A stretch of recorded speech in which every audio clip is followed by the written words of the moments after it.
morning, everyone, and thank you for tuning in for another edition of your favorite guilty pleasure on the internet, U.S. soccer with two men from the U.K. What a concept. I love it.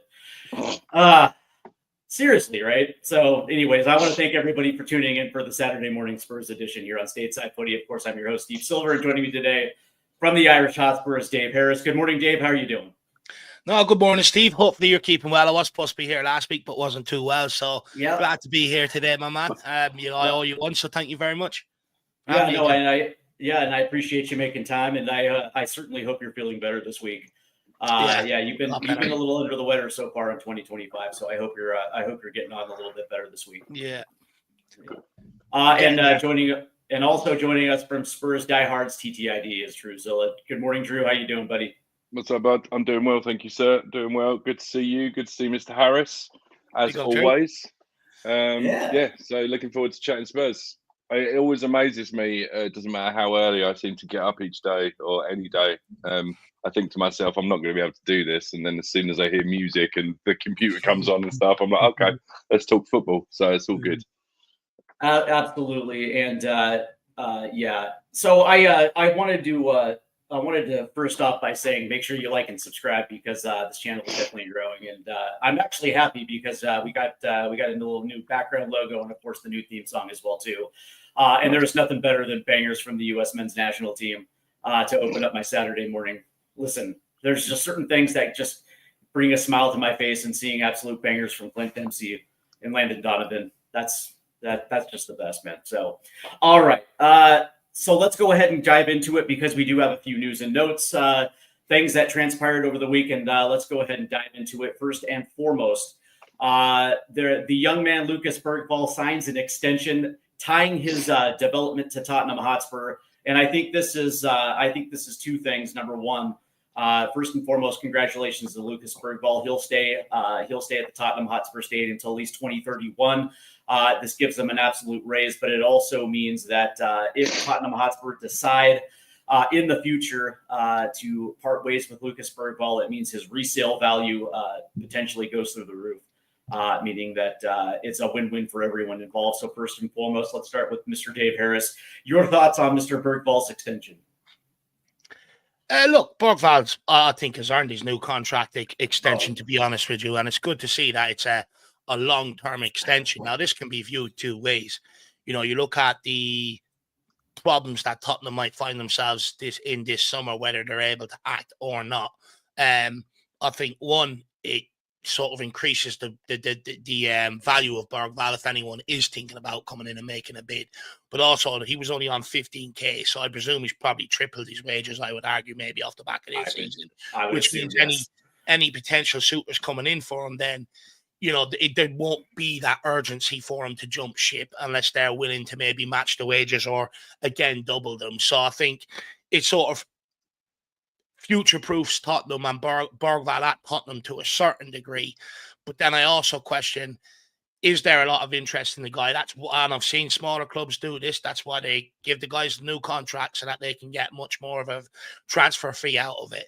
With the news that come out, we're not quite sure what the reasons behind the Bergvall extension, but from his own personal point of view, he has certainly earned that. I mean, this guy came in from the Swedish second division. He was on the periphery of the team, at the early stages of the season. Went out to Galatasaray, really looked like a boy in a man's world. But I remember saying that game, he was really. Like, they really made him look like a boy that night. But I remember saying that night as well on the back of the watch-along that it's a great learning curve for someone like Bergvall. Things like that where, they're coming in and picking the ball off him. And it now shows him what he needs to do in order to protect that ball and stuff like that. And I think he's certainly benefited from that night out in Galatasaray. And he's come on leaps and bounds so much to the point where he's one of the undroppable names in that field. So, fair play to him. He's really earned a new contract, and I think it's a shining light to anybody. If you come here and you're willing to do the right things, continue to develop, you live your life right. You haven't seen anything about him being out at darts and all these other things going on this season. And he's probably look at the reward he's come out with at the end of it. And I think his work ethic alone is what's endeared him into the Spurs fans' hearts as well. We see a lot of players over the last few years come here, maybe not putting in 100% effort or not trying.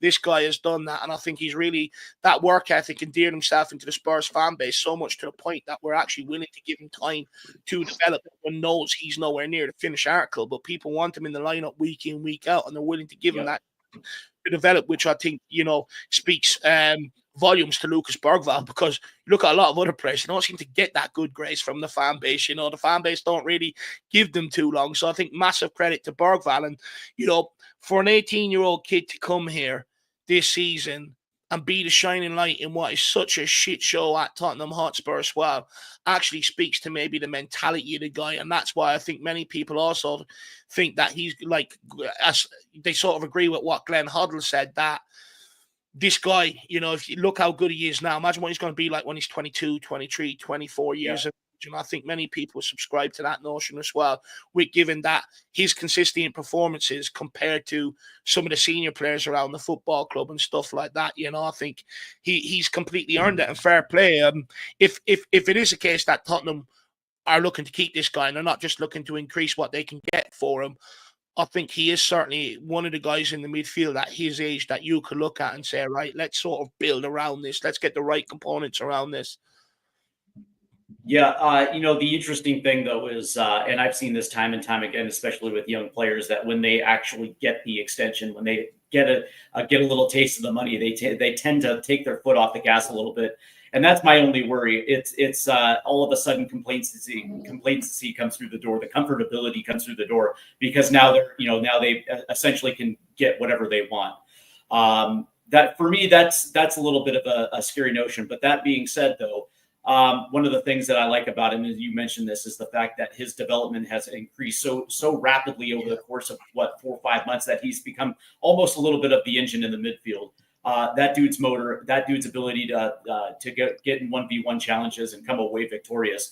It's something I don't think I've ever seen really from an 18-year-old midfielder in the Premier League. You might see it in other leagues around the world, but definitely not the Premier League. It definitely seems like it's a little bit of an outlier.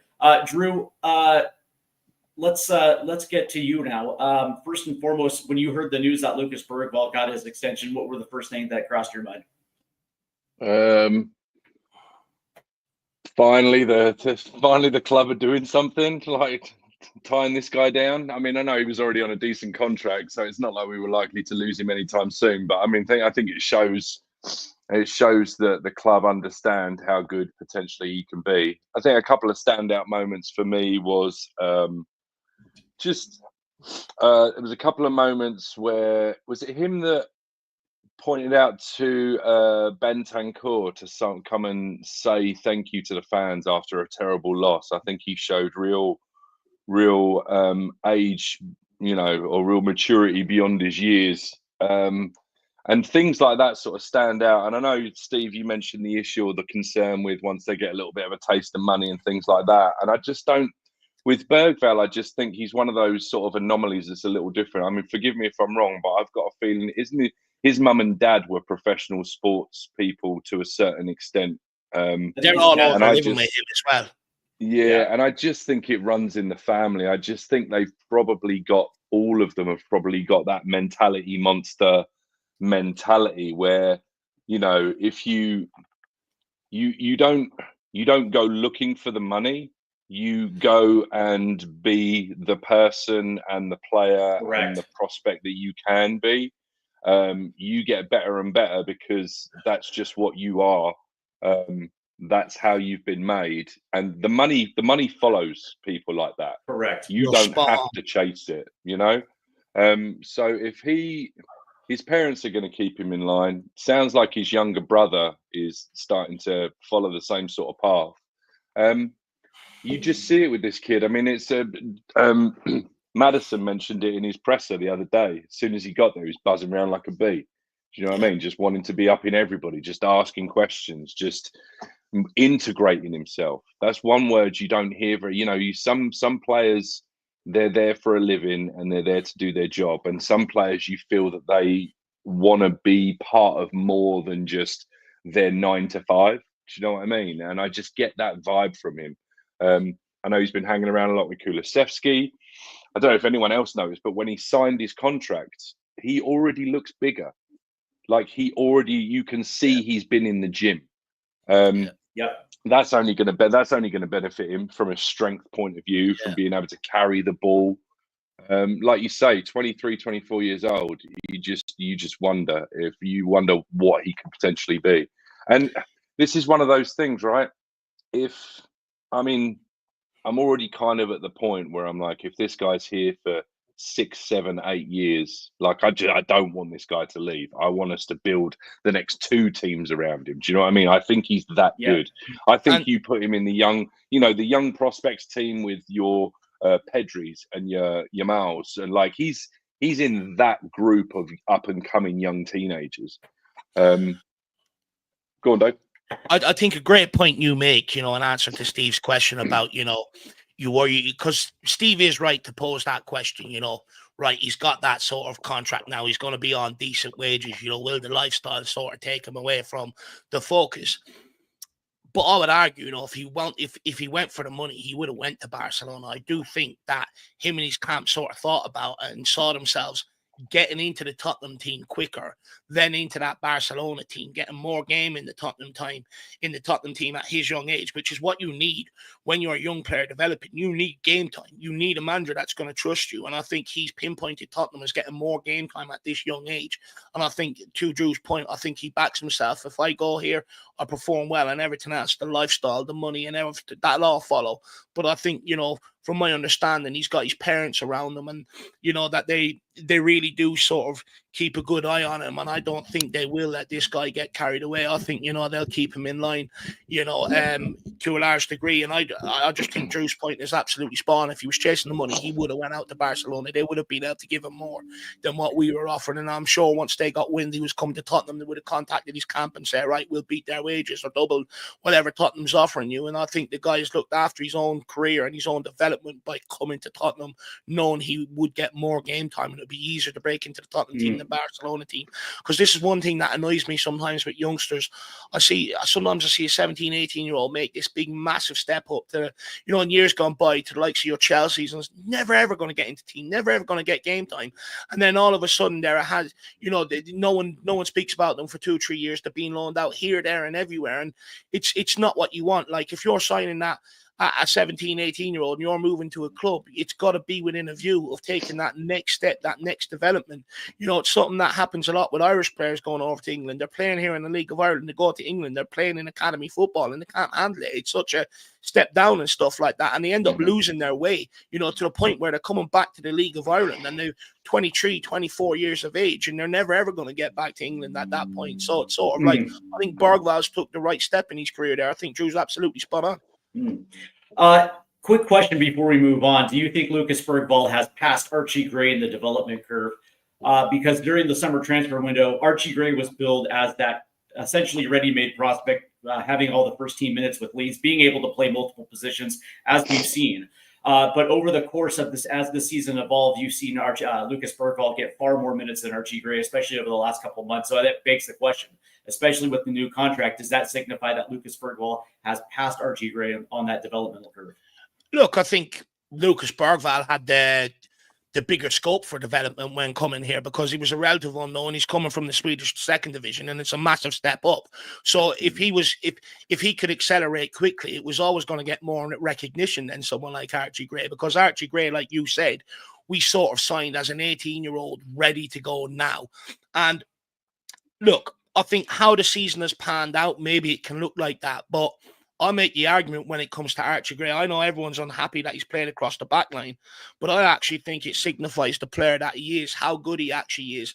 The fact that the manager has looked at all of his midfield options when he's had trouble in defence. He's looked at Bissouma, Bentancur, Bergvall, and Archie Gray, and he says, do you know what? Archie Gray is the guy that I think can do a job in that back line for me. Trust me, a manager ain't going to just pick anybody to sit in there. He's going to pick the best option that he thinks can handle and do that job. And so the fact that he's come in, he's played right back, he's played left back, and he's played a large stint of his Tottenham career so far at centre back, I actually think speaks to the volume that the trust that the manager has in Archie Gray and how good he actually thinks he is. Because I'm telling you now, if I'm a manager, I'm not just picking my most experienced midfielder or whatever just to put him in there. I'm picking who I think I can trust to actually not let me down, you know, because it's a huge ask asking a guy to go from midfield into centre-back or even into fullback. It's a complete different game. So you've got to put a player in there that you believe can fill in and do the job and minimise the damage. And Archie Gray has done that to a plumb. And for me, I think, you know, he's been unfortunate due to circumstances, due to the amount of injuries we've got across the back line. Someone was going to have to step in there, and Archie Gray has. And I actually think in the long run, the fact that he's played centre-back, the fact that he's played sort of full-back, I think it'll help him in the long run in that CDM role, because then when he moves into that CDM role, not only is he going to be thinking like a midfielder, he's also going to have the thought process of a defender, so that'll help his positioning, putting him in positions to be able to break up plays and stuff like that. I think it'll actually evolve him massively as a player. It's something that Ajax actually do throughout their academy. When they're bringing players through, they don't just play them in the one position in the academy. So if they've got a centre midfielder, they'll play him in different positions in the back line, in the forward line, so that when they are on the ball, they know exactly. They've played out wide, so they know exactly what the winger's looking for. They've played up front, so they know what ball, what service the striker's looking for. You know, if you're a defensive midfielder and you play the back line, you know what cover they're looking for, etc., etc. That's how Ajax develop a lot of their players, and look at the model that they've successfully done over the years. How many players do they sell on for massive money and stuff like that? How many clubs go looking at Ajax players, you know, and stuff like that? So I actually think, to a large degree, it's going to massively stand to Archie Gray in the long run. People may be forgetting about him this year. Next year is when we'll see the benefit. I do not disagree. Drew, you want to come in on this before we move on? Yeah, there's pretty much said it all. The one thing I will say with Archie Gray, I think to your point, for sure, I think there's an argument that Bergvall has maybe surpassed him just because, to Dave's point, he's come from the second division in Sweden. And I think where Archie Gray was here and Bergvall was here, they've kind of gone, and that's one slightly overtaken. That's because Archie Gray hasn't been given his chance in the midfield. Exactly. And whereas Bergvall and go, you can play centre back. You know what I mean? Right. Yeah, no, absolutely. Whereas Bergvall's been able to shine, arguably, in his best position. Archie Gray's played utility. And here's the thing: like, I think he's played really, really well at centre back, better than I thought he would. Yeah, he's not. 100%. There's a couple of times at right back I don't think he's done particularly well. I don't think he's got the pace for it. And there's been a couple of times, the couple of times that he had. I mean, last week was a little bit, and I don't know how I feel about it. He was pushed under the bus. I just think it is what it is. But last week against Liverpool, you obviously saw that he's not ready to play a 6 against an absolute top tier team. Like, I think. Isn't that harsh though? What do you mean? The reason why I ask is that harsh, Drew, because every player was off it. You know, it can't just be on him to put in that performance and shine. It's a team game. Yeah. As a CDM, if your centre-backs are dropping that line deep the way Ben Davies does because he doesn't have the pace, you know, even though it's not instruction, your fullbacks are saving themselves to a degree for midweek. Players ahead of you are saving themselves. What do you actually expect the guy to do to a large degree? No, that's absolutely a valid point. And I was looking at him more in isolation, not really at the team. So I mean, the whole thing was a bit of a shit show last week. So I completely take that on board for sure. This coming from the chat from Niall O'Connor. Can you see Gray being our main CDM considering the noise surrounding Betancourt and Basuma? I don't know how you guys feel, but I think this is going to be Basuma's last season in the Tottenham Hotspur uniform. That being said, Betancourt is probably going to. That ish. If he plays, I tell you what, if he does that performance 6 or 7 more times, are we going to offer him a year extension? Here's where I don't. Are we going to forget? Are we going to forget the 3-4 months of absolutely crappy ass football that Basuma gave us for the one performance where he stood up a little bit? I'm just asking the hard questions. That's all. Where I have a problem with it, I think it's the same case as Ben Davies to a large degree. Why are these players leaving it so late to perform? To start performing? towards towards the end of their contracts. And the reason why is if you're Ben Davies, right, look at the age he's at. He's not going to get 80 grand a week anywhere else. He leaves Tottenham, his wages are going to dramatically decrease. And you probably argue he's not even going to get Premier League move. He's probably going to get a championship move, which means he's going to have to take probably more than a 50% reduction in his wages. Right. It's a massive sort of lifestyle drop and stuff like that. And it's just, when it comes to Ben Davies, like, don't get me wrong, I've been on his case the last 3 to 4 years, and I've openly said, look, he's been a lot better this year. He has been. Right. But I even look at that Liverpool game and stuff like that, and it's just like he clearly doesn't have the legs anymore to play in the back line at the Premier League level and stuff. And it's like he's only performing now because he's motivated to keep his 80k a week for another year or two, going into 34, 35 years of age. I look at Bissouma. Where has he been the last 3 years? He earned his move from Brighton to a step up to a club like Tottenham because the way he's playing. All of a sudden gets the big wages, completely demotivated. Now all of a sudden there's speculation around his future because reality is if he leaves Tottenham, he might get lucky and get a move out to Saudi and get a good lifestyle. But if he doesn't, he's going to end up taking lower wages again somewhere else. So it's sort of like he's motivated right now for the money, but then as soon as he signs that contract extension, he is the sort of player that will just sit back again. You know what I mean? And that's my problem. We've had too many of them at Tottenham's down the years. For me now, the way I'm starting to operate with the players, to a certain degree, it's a 2-year policy. You come in here, first season, I can maybe, as long as it's not a disaster, I can say, right, settling period, developmental period. The second year is where I say, right, you perform or you're fucking out of this football club. Because we can't keep going down the routes like we did with your Lo Celsos and players like that, where you're keeping them around for so long, you're offering them contract extensions, and you're looking at it like, for what? Where's the contribution be? Because once you do that, realistically, your best players, it actually allows them to take a step back. Because then they go, why am I putting all this effort? Why am I doing all of this? If they're getting rewarded for that, I'll just do half of what I'm doing, and I'm still here. Was Bissouma? Sorry to keep on this subject for a second, but was Bissouma Conte? Was he a Nuno signing that became Conte? Let me think. He's been here. I can't quite remember. No, I think he came in under Conte. Yeah, I think he came in under Conte, but Conte didn't want him and never fancied him. So he was a club signing? Let me check. Because Conte was on the record as basically saying this guy doesn't, do you know what I mean? This guy can't concentrate. He doesn't do. So, and just the point I was just trying to make is, you come in, and it's the same with a lot of our players. You come in under one manager and we're such a shit show that 2-3 managers later, you're standing there going, well, what am I supposed to be doing? What system am I playing? Do you know what I mean? So to a certain extent, I can understand the frustration. But, I get your point. Why does it have to wait until this point? But then, I don't know, the counter argument I would make to that is you've been kind of pushed around from pillar to post. You've never really been made to feel like part of it. You obviously, I don't know, I've got some issues because you went off and huffed balloons in the summer. Well, Postecoglou put his arm around him, didn't he? Postecoglou showed him a hell of a lot of love when he walked in there. He 100%. basically said, "You're my number one." Yeah, in that midfield, that's true. That's true. He let him down. I think for the first 10 games he was on fire. Then he went and got sent off against Luton. I think then he came back. He got sent off then against Nottingham Forest. We didn't see him then because he went out to AFCON. Came back. There was huge problems around. He had malaria from there. Stuff like that. Then he comes into this season with a point to prove, knowing that he's got 2 years left on his contract, and it's coming up to about that time. And then he's coming into this season huffing balloons. And I mean, anyone wonder why we're sitting where we are in the Premier League to a large degree? You got players at the darts, you got players huffing balloons, players bringing fucking pillows on VIP planes.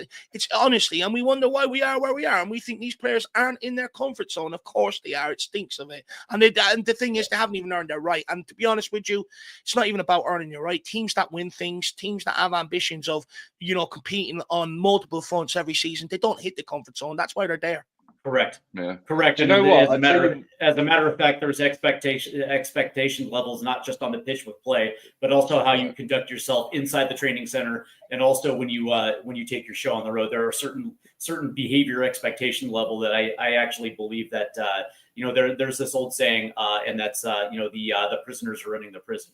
You know what I mean? The inmates running the asylum kind of vibe. Yeah, there you go. I think. Do you know what? I think the club have actually got in my head and scarred me, right? Because the reason that I think I try and argue this point, or just try and argue a point, number one, I'm interested to see what people think. But number two, I'm sitting here thinking to myself, all right, they're going to get rid of Basuma. What do we get that's equal or better to for the money that we're going to get for him, knowing that the club rarely invests more than they get back for a player? Do you know what I mean? So I think in my head, I'm like, well, we can't get rid of him, because even though we should get rid of him, this club isn't going to replace him with equal or better. We're going to get equal or lesser. And that's what scares me. It's like, I don't necessarily want him, but my concern is the club won't do anything. You know, it'll just be it'll be almost be like a like for like. We'll get rid of him, but then we'll get somebody in that's essentially the same. And you're like, well, why fucking bother? Why? Do you know what I mean? So I think I've got a little bit of PTSD in my head from the club. I understand what you're saying there, and to a degree, I sort of hold that same opinion. But I think with what Basuma has demonstrated, I do think he's a player that you can look at and go, I'd take that gamble. And when it comes to someone like Romero, it's like, I mean, it shouldn't even be a conversation. But when it comes to someone like Basuma and what he's demonstrated, the behaviors he's demonstrated and stuff like that, it's like, well, I would take that gamble, because if you bring in a player that's even on a similar level, but he's more focused, you know, it will stand more to you as a football team. And the thing is, look, I think Basuma is a good player. I just don't think he's got the personal drive to want to be the best. And I think that's where the problem comes in. Like on the football pitch, he's like, when he's on it, he is usually man of the match. He's absolutely superb. But when he's not on it, he becomes very costly for this football team. And when I actually look back, especially over the course of just this season alone, in pivotal moments where you think, win this game, we can kick on, he's actually cost Tottenham Hotspur, North London Derby, Chelsea game. Out in Rangers, after apologising to Spurs fans for what he done in the Chelsea game, he was piss poor, you know, stuff like that. And it's like, a lot of what he's done on the pitch has actually been detrimental compared to actually great performances. And that's why I just look at the guy and go, look, we've given you every opportunity. You know, we can sit here like, you know, look, don't get me wrong. Do we use Basuma in the right way? Probably not. I think Basuma is a player that you need to give a free role in the midfield too, where you're not asking him to be more disciplined in that CDM role. But the reality is he doesn't affect games going forward good enough to give him that free license, which means it's on him to adapt. In order to get into a top team or top midfield, it's up to him to adapt and nail down one role, and he doesn't seem to want to do it. He wants that free role without being good enough. So for me, a player like that, combined with the attitude issues, I'd rather take the gamble and try. And I think when it comes to replacement, the financials of it, like for like, Drew, with a guy like Johnny Cardoso, financially it would be like for like, but the issue is, you know for a fact that the development of Basuma has come to a point where you know exactly what you're going to get with a guy like Cardoso, who's kind of an unknown because he's a young commodity with an incredibly high ceiling. So from that point, it's actually not a like for like. It's actually a little bit less, and you're actually going to have to spend more time and money developing to get to a certain level, which is something I can actually see this club doing, taking a chance on the high ceiling. Yeah, the Villa game just kicked off, and I guess, you know, just for argument's sake, right? You would probably suggest that Basuma technically is a far better player than McGinn, but you take McGinn every day of the week, right? Because they're kind of they're you know, do you know what I mean? So it's like, you know, exactly your point. You know, you might not have somebody that's got exactly the same level of technicals, but McGinn will blood, sweat, and tears it for any team he's playing for, whereas Basuma maybe doesn't. So I get your point entirely. The biggest problem is there's a tremendous amount of professional athletes that get to a certain level and are happy being those type of players, right? That are happy being a Premier League player and won't give out the extra efforts to become a better player, to become a world-class player. They are just comfortable and complacent being a Premier League player. But let's move on a little bit. There is breaking news that I think that landed yesterday, that Fabio Paratici, the Don, the exalted one, the savior of Tottenham Hotspur, has agreed to return to Tottenham Hotspur, spurning AC Milan. Apparently that was the report. Coming back as the director of football, which means that Johan Lang and Scott Munn are out the door, you would probably assume. First and foremost, Dave, when I heard this news, you were the first person I thought about. So I quickly sent you a message a little bit and just said, hey, listen, man, the Don is back. First and foremost, what does this mean for Tottenham Hotspur as far as the transfer strategy? Just as far as planning wise, you would probably assume that not some things have changed since he left, but that being said, the core of what he brought in is technically still around. It almost feels like he's coming back to finish the job that he started.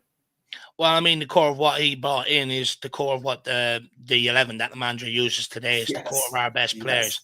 Yes. You know what I mean? And you look at Johan Lang, you know, yes, some of these players have had a slight impact, but nowhere near the impact that maybe some of the Paratici signings have. And this is something that I've argued, you know, since Johan Lang's been in the job. I think there's levels to this job, you know, and I think Paratici demonstrated for me, the big thing that Paratici demonstrated for me is that he could speak to Levy in the way that Levy needs to be spoken to. And what I mean by that is, notoriously, you know, Daniel Levy didn't really care about the academy to a large degree. But Paratici said, you've got to start caring about the academy. You got to start doing things right because, you know, people wonder how the likes of Man City get away with what they're doing. Well, what no one speaks about is the amount of money that they've sold their academy players for over the last couple of years. It's not one thing that gets highlighted. You know, Southampton have sold a lot of academy players over the years and stuff like that. It can top your transfer budget up. It's another way of you making revenue. Straight away, Daniel Levy's gone brilliant. Absolutely brilliant. More revenue, class. You know, he also, when there hasn't been great amount of money left in the transfer budget, he's been able to get Kulu. Bring him in now, pay later. Same with Pedro Porro and players like that, you know, to be able to stretch the budget. Just give us that little bit extra in the window to try and help us. Not only that, he brought in the data-led transfer strategy and stuff like that. But not only that, he was able to bring in some players for the here and now. Like, we didn't go as young as 18-year-olds. Like, he was able to bring in like 20, 22, 23, 24-year-olds, players that have a bit of experience behind them. Actually, when they come into the Premier League, it's actually helped them sort of hit the ground running a little bit. And for me, I think he's had the toughest job of all. When he walked in here, and this is where he never got enough credit at Tottenham, when he walked in here, he had so many players like your Sanchez's and all of that on 80-odd K a week, 70-odd K a week, you know, and the clubs that we're trying to sell to can nowhere near offer them the wages that we have offered them and the contracts that we have them on. So, and they also don't have the money that we were looking to recoup for them. So it was very hard to sort of get rid of a lot of this squad because it needed to happen to be able to give us, you know, reduce the transfer wage so that we can use that to reinvest in the future and stuff like that. You know, yeah, that very, very tough job of players at Tottenham that were on the decline, were on massive money, and was so hard to shift off. You know, people go, oh, yeah, well, Johan Lang come in and got rid of like 14 players. Yeah, but how many of their contracts were run down by Paratici? You know, no one interested. Okay, well, I still don't want you around the football club. Go out on loan here for a year there and everything else. It's not his fault that Tottenham couldn't recoup fees for their players. He was trying to clear up a bad job that Steve Hitchen had got Tottenham into. He was trying to clear up that mess. Also, while trying to rebuild the squad with the right players and stuff like that. And not only that, you know, people go, sometimes have given Steve Hitchen a free pass and, you know, before, same with Johan Lang. Well, he is operating under Daniel Levy's restraints. Okay, you think Paratici wasn't? The thing is, Paratici was able to speak to Levy. He was able to get more juice from the squeeze and stuff like that because it's the way he spoke to Daniel Levy. He was able to put it into the money context where Daniel Levy understands that's why you're doing this, that's why you're doing that. So there's so many reasons. And not only that, you know, a lot of the great youngsters that have come through over the last 2-3 years at Tottenham Hotspur, notoriously before that, players were walking away from Tottenham and signing on elsewhere to the point where Tottenham were being back-linked with them, you know, for like 40, 50 million pound a pop. Paratici went to Daniel Levy and said, look, you need to stop doing what you're doing, because with the academy, basically, the firm belief was pay them little and make them earn it. But then as soon as anyone came interested, they were like, I'm signing that contract. I'm out of here. I'm never going to get this at Tottenham.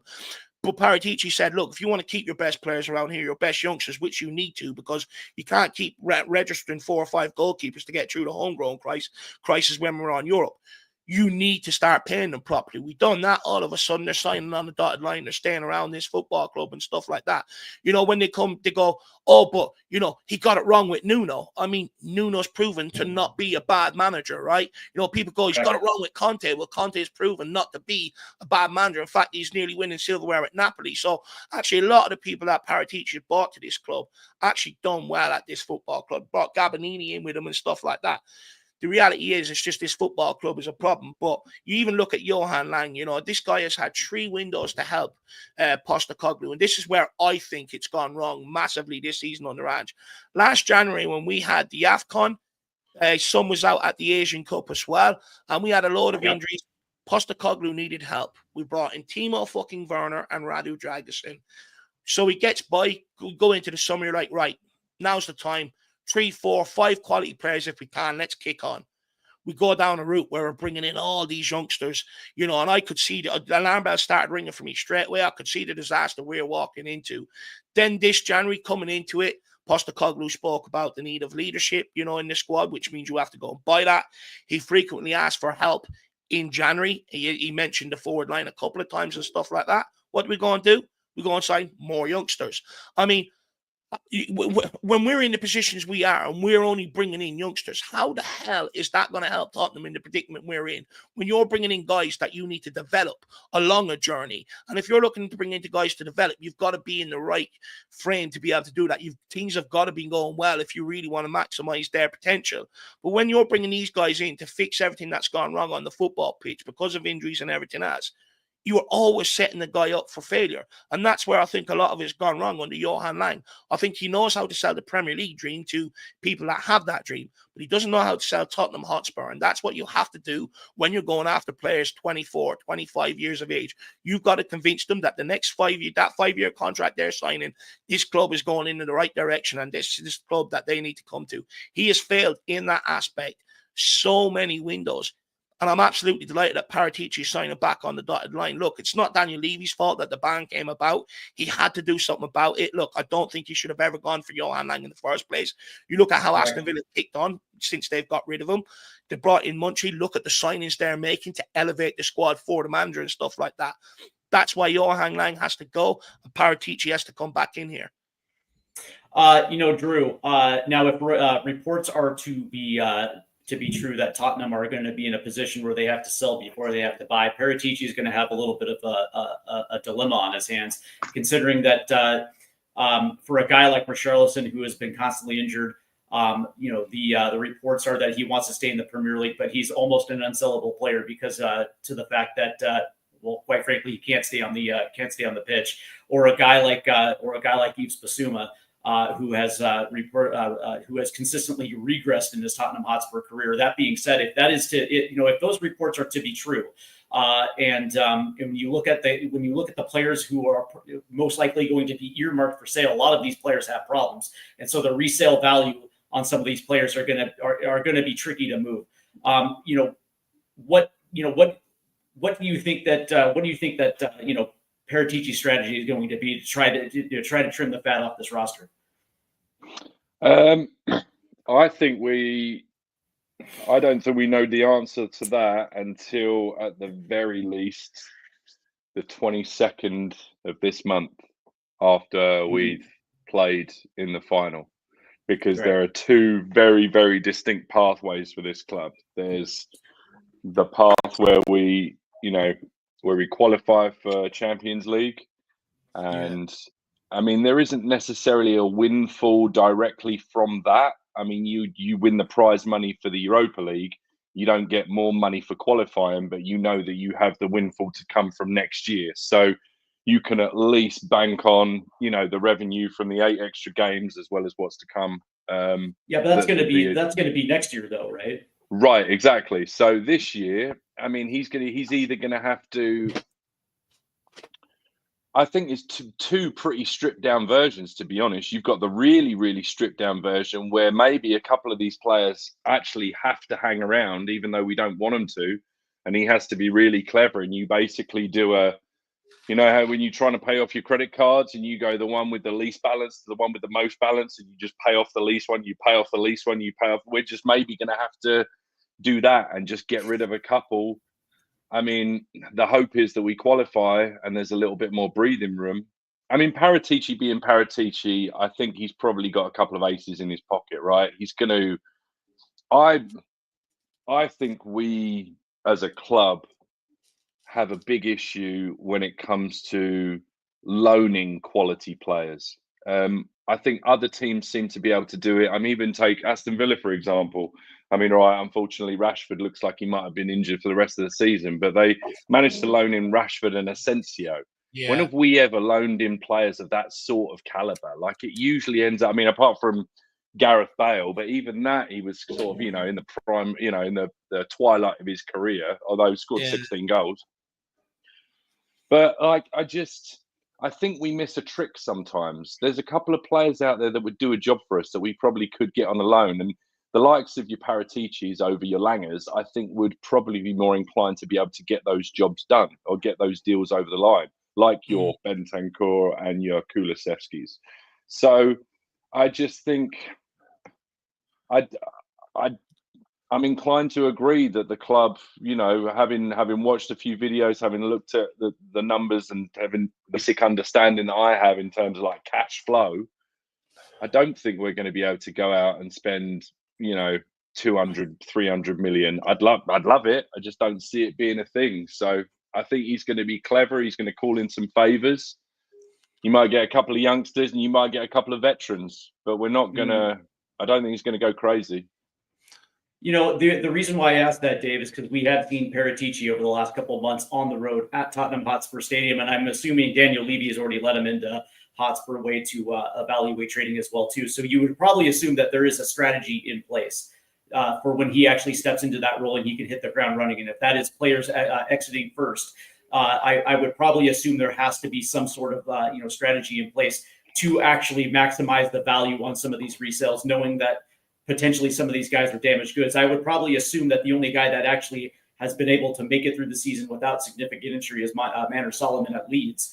I know that Brian Hill down in Spain actually suffered an injury that had him out for a couple of months. So a lot of these guys come with are kind of labeled damaged goods a little bit, and so the resale is probably not going to be significantly high.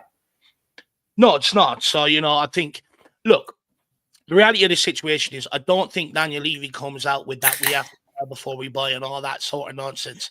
If he's got investment or a takeover's happening, I don't think he comes out with it. So I think the reason why he's coming out with it is clear. He hasn't. You've got to remember, this guy's been chasing investment since like 2021. You know what I mean? So I think the fact that he's coming out with it means he hasn't got it. And this whole thing about a takeover, he's never ever wanted to sell. He's just looked for investment. That's all he's ever been looking for. So it's clear to me that he hasn't got it lined up. Now that there's still potential for that to change, but as of now, it stinks that he hasn't got it lined up down the line. Which then means to me, you need a very shrewd director of football. Let's not forget, Daniel Levy was a fan of this guy when we signed him. He said, "I've been watching this guy for the last decade. I'm a big fan of him. I can't wait to bring him into this football club."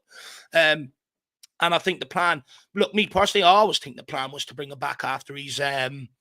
I've always said, back when he got the ban, I've always said as soon as that ban is coming to an end, they need to bring him straight back in here, because I think he was doing a good job at Tottenham at the time. And I think it comes down to, two things. Paratici has demonstrated that he can get players in here on a loan with an obligation to buy. That will help us out massively this summer.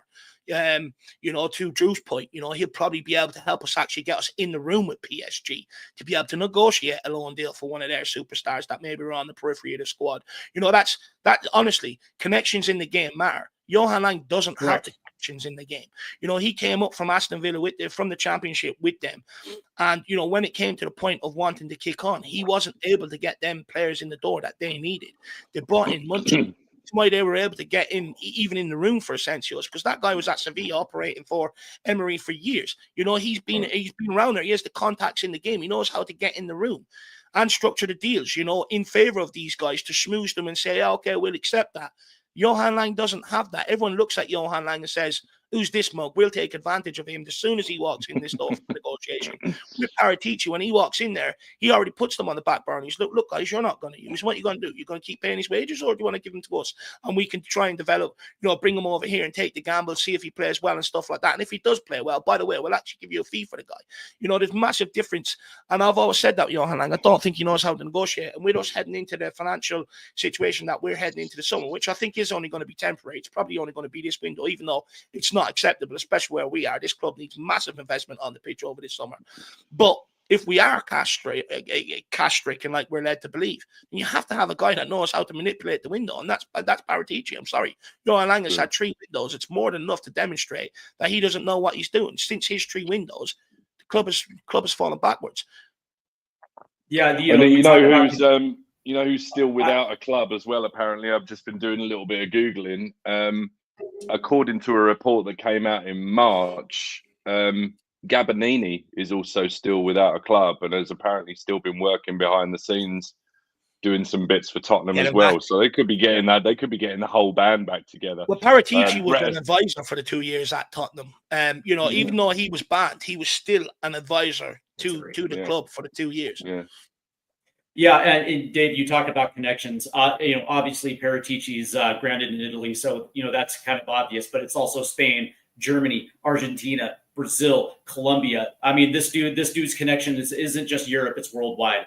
And as far as I'm concerned, that's absolutely fantastic. Because that being said, there's not going to be a place on the earth that's not going to be that's not going to be hiding under a rock. I absolutely love that. Because it creates a lot of creativity when it comes to this roster, and especially this offseason. To me, I don't know how you feel about that, but to me, I actually like that. It brings a smile to my face because for a while there's a couple teams that exclusively operate in Argentina and Brazil, always find gems out there, and then they bring them to the club, and within a year and a half, all of a sudden they're integral parts of their starting 11. Me personally, I like that about Paratici. No, look, I've always been a big fan of Paratici. I always thought he was a smooth operator. People got swept up with what he done at Italy, but at the end of the day, the owners asked him to do it, and he came up with a plan to help them through it. Yeah, they got caught in the end, but just goes to show how intelligent this guy is to a large degree. Yeah, he broke the law, but it's not like the owners didn't ask him to. They knew exactly what they were doing with the financial troubles, but at the end of the day, the guy knows exactly what he's doing in that role. At the end of the day, when there's not loads of money there, he still knows how to get players signed. He still knows how to get players into the football club and stuff like that. And that's what your biggest asset is. Look, every manager lives and dies by the recruitment that's made for them. That's as simple as that. You make the wrong recruitment, things go tits up. You make the right recruitment, you push on. It's that simple. I've always said this: recruitment matters. The quality of players you're bringing in matter. And when I'm seeing us, some of the money we're spending on youngsters, we brought in Romeros and players like that for similar value. Look at the massive difference. Yeah, absolutely. The interesting thing about the Paratici coming back through the door is going to be the relationship between him and whichever manager is going to be coaching next year. Word came down that Paratici did not fancy the hiring of Ange Postecoglou, and he let it be known to certain people in that front office. Ange Postecoglou was hired anyway, and now we're in a position where there's a good potential we might be winning Europa League, which kind of throws a wrench into the system a little bit, because if Ange Postecoglou does finish this off and hoist Tottenham's first European trophy since '84. Now the question is Daniel Levy and Fabio Paratici going to let Ange Postecoglou walk out those doors, knowing that he just brought a trophy in a season in which, notwithstanding, there's 19 losses in the Premier League. Drew, you know what? I think that the board have actually been really, really clever with this, because we've all been saying, especially for the last year, how is this guy still in a job? We don't. Well, we know why, because it's taken the deflection off of them. But also, 100%. In doing so, they've also allowed Ange to dig enough of his own grave that I genuinely believe, when it gets to the summer, regardless of whether we win, I mean, if we don't win, then I think the writing's on the wall. But I think we win it. I think he's damaged himself enough and poisoned the chalice enough that if the board did go up to him and say, do you know what, mate, I'm sorry, this just, we really appreciate what you did, but it's getting a bit prickly, the writing's on the wall, and we really don't think you're the right guy, I'm sorry. I think that they can fire him and then justifiably turn around and say, look, to be no backlash. Last few months of the season, you detested this guy. We've listened to you. We let him, we've got the trophy. We said thanks very much, but this is a reset. So I think they've actually been, I think that's other than the deflection of them not already getting the bullet, they've also allowed him to shorten enough of his rope that he's just hung himself. And you know what I mean? I hate to be that cynical. I hate to be that guy, but I think about it and I just think there are so many opportunities. They've been like, do you know what? This isn't working. But they've allowed it to get to the point now where they could probably fire him without much repercussion, regardless of the trophy win. Look, I think you're absolutely spot on. I think it's panned out that way, that they're sort of in a win-win situation. If he wins the Europa League, they can justify if they want to keep him. And if they don't want to keep him, even, they can justify getting rid of him without actually much backlash at all. But you also got to remember, the times where people are calling for his head, how many players did we have injured? We could sit here and say, sack him, get another manager in. But we don't put ourselves in the other manager's positions. If you're another manager, you're not walking into Tottenham when you've got 10, 11 players injured and they're your best players. I'm sorry, you're just not. What chance have you got to get your feet off the ground? And if the next 3 months don't go well and you can't get it together because of all your best players are out injured, then you're also going to cost you your job. So what was the point of taking that gamble at Tottenham? Plus, we do how we operate and how notoriously we make it difficult for managers to get what they need. Again, they look at Tottenham and say, well, they need massive investment. They need great transfers, especially with the January window coming up. Do I back Tottenham to do that? No, they notoriously come out and say it's a very difficult window to operate in. Don't expect too much. So again, why would a manager leave what he's doing at another club? Because the managers you're bringing in, you got to remember, things are going well at their club. You're not bringing in a manager where things are not going well at their club. Things are going well. So when you put them in that situation, they're never going to sign on the dotted line. What they will say is, look, maybe come back to me in the summer. We'll have a conversation. But no, I'm not touching the job now.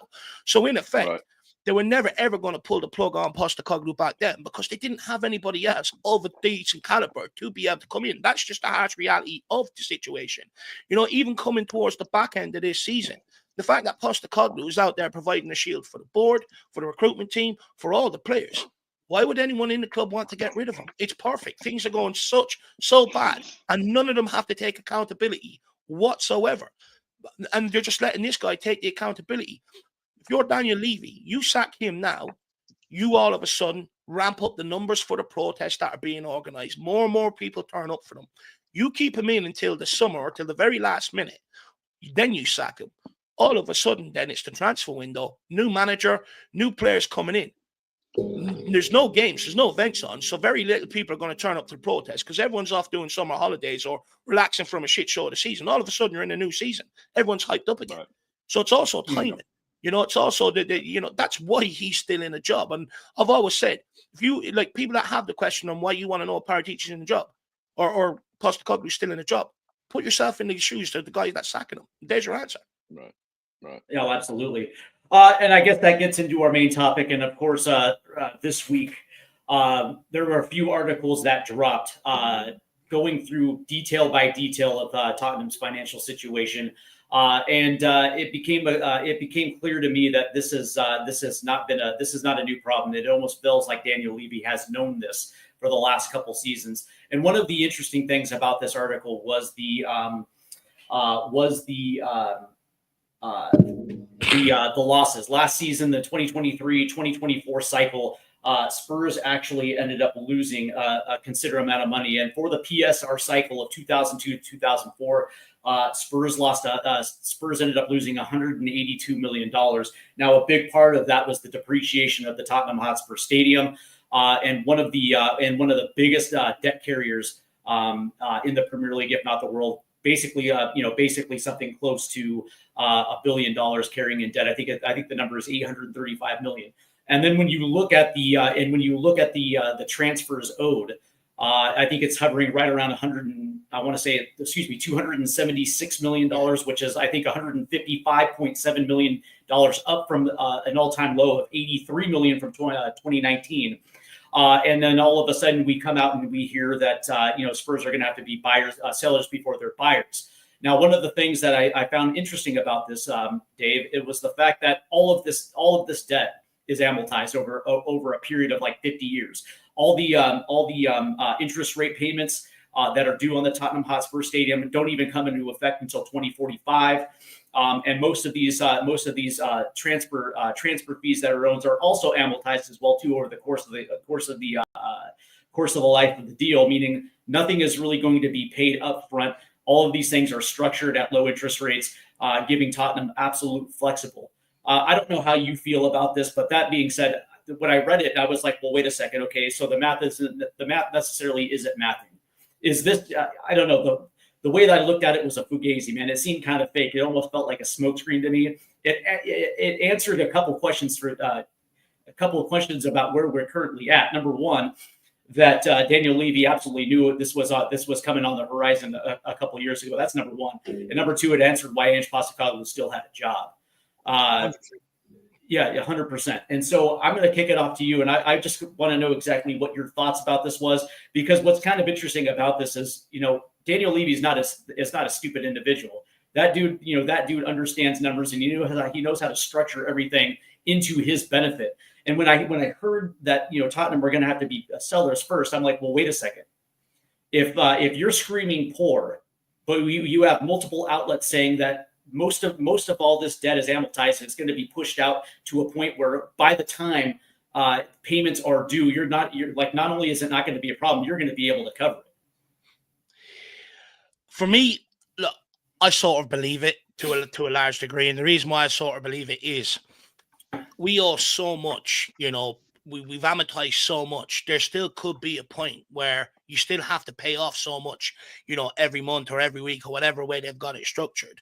Or maybe it's every year at the time, maybe the numbers that they're sort of dealing with. But you still got to meet them payments. But if you got to meet payments for the stadium, for the loans, for the loan you took off the government over COVID, for transfers, etc., that all then actually starts tallying up. I don't know exactly what they're paying out every year in terms of this, but if you keep structuring everything to that point, eventually all them small fees add up to one massive fee. And then when you look at how little we've recruited in terms of player sales, and that's where majority of your money comes in. That's where you earn the majority of your money, is through your player sales. Look how very little resale value we've had on a lot of these players that we've let go. The amount of managers that we've hired and fired as well. All these things come adding up. And if you're not bringing in the revenue in terms of from them players and stuff like that, very quickly, the stuff that you're earning from match day and stuff like that, very quickly, that only puts you in a position where you are only covering your debts to a certain degree.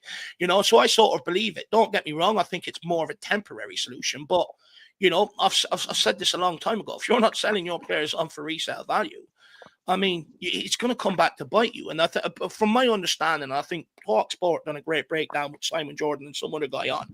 But from my understanding, is the real problem around this summer transfer window is actually cash flow, which you do need to be able to operate and get some deals off the line and pay agents to get deals done and all that sort of stuff. That's where I understand the problem is. So you've got two ways out of that. One is investment, or two is getting Champions League, because apparently, that then sort of sets you up or three, Daniel Levy or Joe Lewis putting in money. Now, the Joe Lewis fund, they ain't going to put in money because, from my understanding, they don't exactly know what they want to do right now. Daniel Levy, apparently, all of his money, even though he's a wealthy guy, all of his money is tied up in ventures and stuff. So he doesn't actually have it to put into the football club. And I think Daniel Levy's come out with this because he hasn't secured the investment. So, and to your point, he's known this was coming. This whole thing actually cleared up a lot of my questions over the last 2 years. But if you take your mind back to 2021, when Daniel Levy first started looking for investment, he could see this coming down the line. He absolutely knew this day was approaching.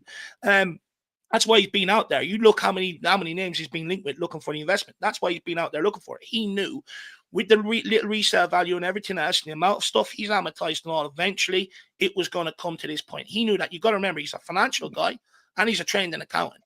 So he knows exactly, and you think these people aren't looking at, doing accounts for 2-3 years down the line. Of course they are. They know exactly what's coming. That's why they're in this game and stuff, because they can think like that. And when, what it clears up is, I sort of sit there and I go, okay, why are Spurs going down the route of signing so many young players? It's to get us through a period like this. you know, to future-proof Tottenham to get us through a period like this. Then I also sit there and I go, well, Ange knows Ange is sitting there talking about winning trophies. He's a guy that knows what sort of caliber of player you need to go and do that. But then he also comes out and he says, I'm okay with what we're doing in the transfer market, which then tells me when he went into that interview, Daniel Levy laid out the situation, the financial situation to him and says, this is what we can do for you. And Postecoglou wanted a crack at the Premier League so badly, he accepted it and he's willing to work with it. That's why he's not out there throwing Daniel Levy and that under the bus, because I think he knew exactly what he was walking into in terms of that.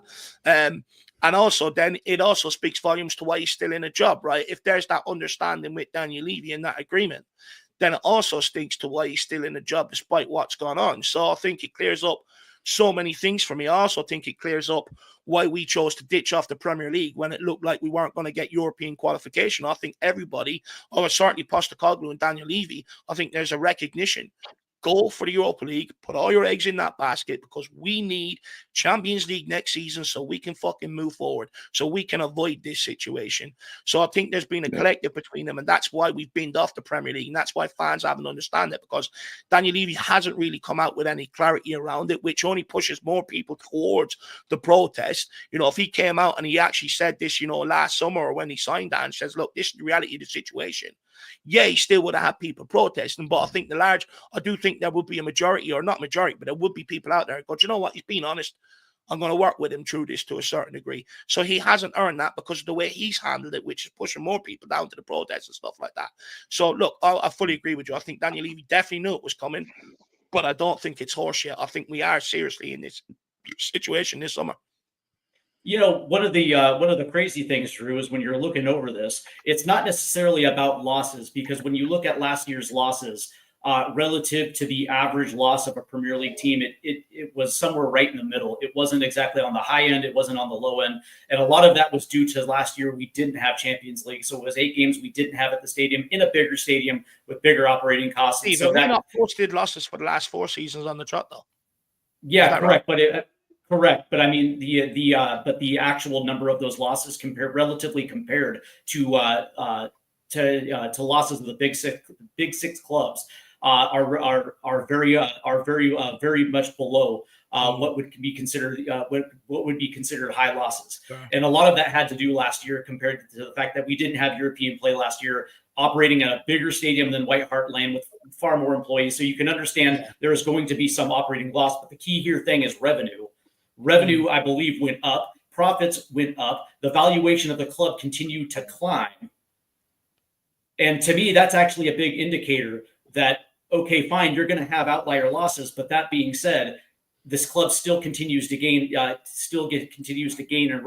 in revenue and profitability, right? So for me, maybe it's just me because I'm not necessarily an accountant. But that being said, the math doesn't necessarily math for me. Right? Why we're operating with such deficits when it comes to cash flow. Now, I guess some of that could be the fact that Tottenham is not really big on player sales, and when they do try to make a sale, generally speaking, it's going to be a loan.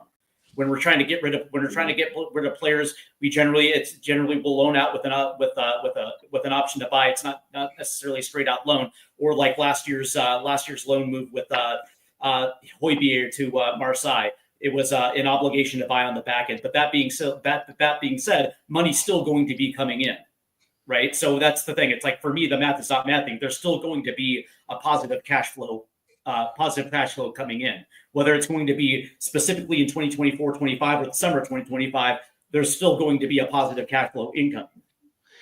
Is it enough, though, to operate in the transfer market?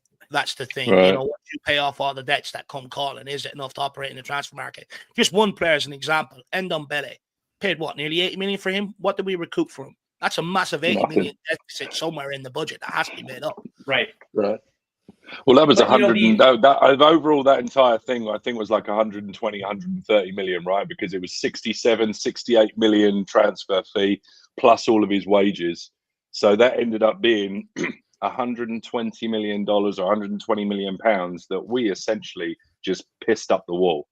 And I think while you're talking about all of this, you've got to appreciate that you're dealing with a chairman that has no appetite for risk, because the one time that he did show any appetite for risk we pissed it up the wall by spending money on Ndombele. I still say that Gio Lo Celso, I still think there's a player there. I still think we mismanaged him to a certain extent. I think we played him in the wrong positions because he's gone out to Spain, and I think the last time I looked, he was like 12 appearances, 7 goals and a couple of assists. So, he's not a bad player. I think one of the biggest issues is, on top of a deal like that, you've also got a club that, the last 3 big sales that we made that generated really any money for us at all: Gareth Bale, Kyle Walker, Harry Kane. Now that's just not good enough. Like, especially the time between those 3 players. We're talking pre-Poch, Poch, and last year. Like, that's what, 10, 12 years maybe almost for those 3. Like, it's just not enough. You look at people like Chelsea, you look at people like Manchester City, and they have Cole Palmer. He'd barely played for Manchester City. They got 47, 48 million for him, and that was pure profit. Do you know what I mean? Because he was a young player. You come from their youth, so you haven't got to pay a premium. You don't have to pay the tax. That's pure profit. So you do that once every other season with a couple of players. Don't fall in love with them and want them to be at the club for absolutely ever. And this is one thing, with Bergvall, I'll say I absolutely love the kid. I want him to be here for the next 10 years. But 3 years from now, if we're still this club and somebody comes in and offers 120 million for him, I'm sorry, for the benefit of the club, you take that money, you reinvest it, and you go and find the next 2 Lucas Bergvalls, and then you go again. It's just that's just the way the cookie crumbles. We're not Real Madrid, we're not Bayern Munich, we're not Barcelona.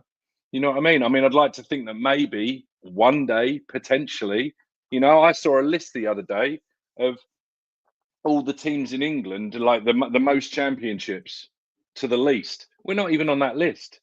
Like, do you know what I mean? I think we won two titles. Like we're not. Let's not pretend we are something that we're not. I don't know. Pretend to know all the ins and outs of why the cash isn't there. But the one thing I will say is Levy will always put the finances first, and I don't think, even with a huge investment, I just don't see the guy ever truly pushing the boat out. You look at Aston Villa. We're never going to be 97% wage to profit ratio, or wage to turnover, wherever it is. We're never going to be that. But if we could safely get up to the 55-60%, I think part of the problem is that we're so inconsistent that, as an accountant, Levy wants to be able to project the next 5, 7, 10 years. And we've been so up and down. We've been so up models and down. baked in. Yeah, that he can't. The thing I think there's a genuine desire to try and do something. I just think when he's there at the table and he's about to push his chips in, something always makes him stop. And I don't know what it's going to take for him to stop stopping. And maybe it's Paratici, maybe it's to stop fucking flip-flopping, And to be fair, I'll just be my last point. The last time we flip-flopped was because Paratici got done and got banned, and we were going in one direction. It was all looking pretty good, and we had to zag over to another model because Paratici, whether you like it or not, he did a bad thing, got a slap on the wrist, and we were left holding our nuts a little bit. So Levy, for all intents and purposes, he had to pivot. So he went in another direction, and now, whether that direction was right or wrong, whether you like Scott Munn or you like Langer or not, he had to do something. And now maybe we're zigging or zagging back to Paratici and that model that we think potentially has some sort of benefit, or more benefit than the one we do. But it's not. I don't think it's all just Daniel Levy sitting behind his desk saying, I'm going to make all the money and I'm not going to spend all the money. It's just. But yeah, I don't pretend to know why the money's not there. But like you say, maybe it's just a big old smoke screen. part of it may be smoke and mirrors. You obviously don't want to ever let people know exactly how much you've got in the bank. So maybe it's all just a clever play, and we're going to get to the end of the season and he's going to go 50 million for you, 60 million for you, 30 million for you, sell. And, it's all a bit up in the air at the end of this year. I think for me, when I look at the situation, it's transfer related. He still owes 200 and nearly 80 million in terms of transfers. Now, that's true. You look at a lot of the players that we bought and what we've actually recouped for them. Ndombele, Lo Celso, you even go far back as Musa Sissoko. When we let Toby Alderweireld leave, we got fuck all. Lloris, we didn't get anything for when he left. Matt Doherty left on a free. Aurier left on a free. Sanchez recouped very little.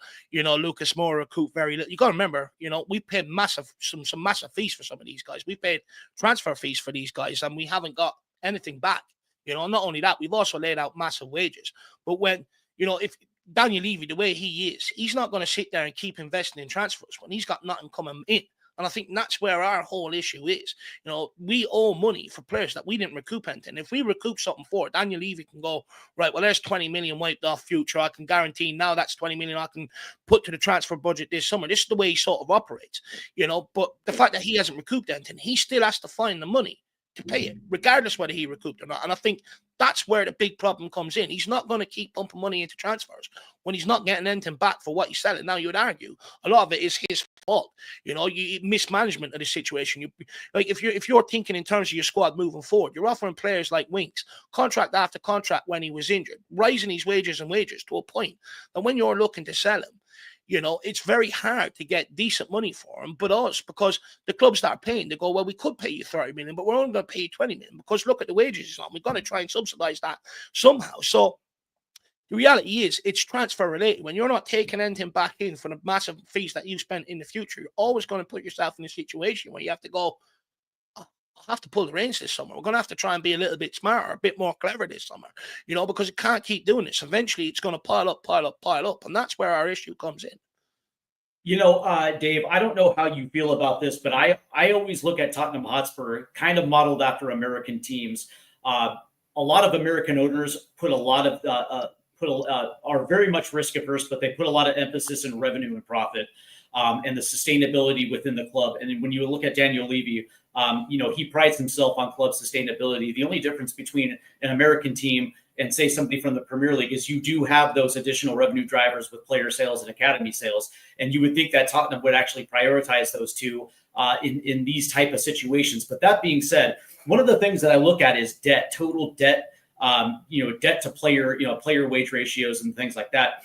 And one of the things that I found out about the Tottenham Hotspur Stadium was the fact that it was not 100% financed. It was for like 55% financed through private equity, and ENIC threw in a lot of money to get that stadium project off the ground.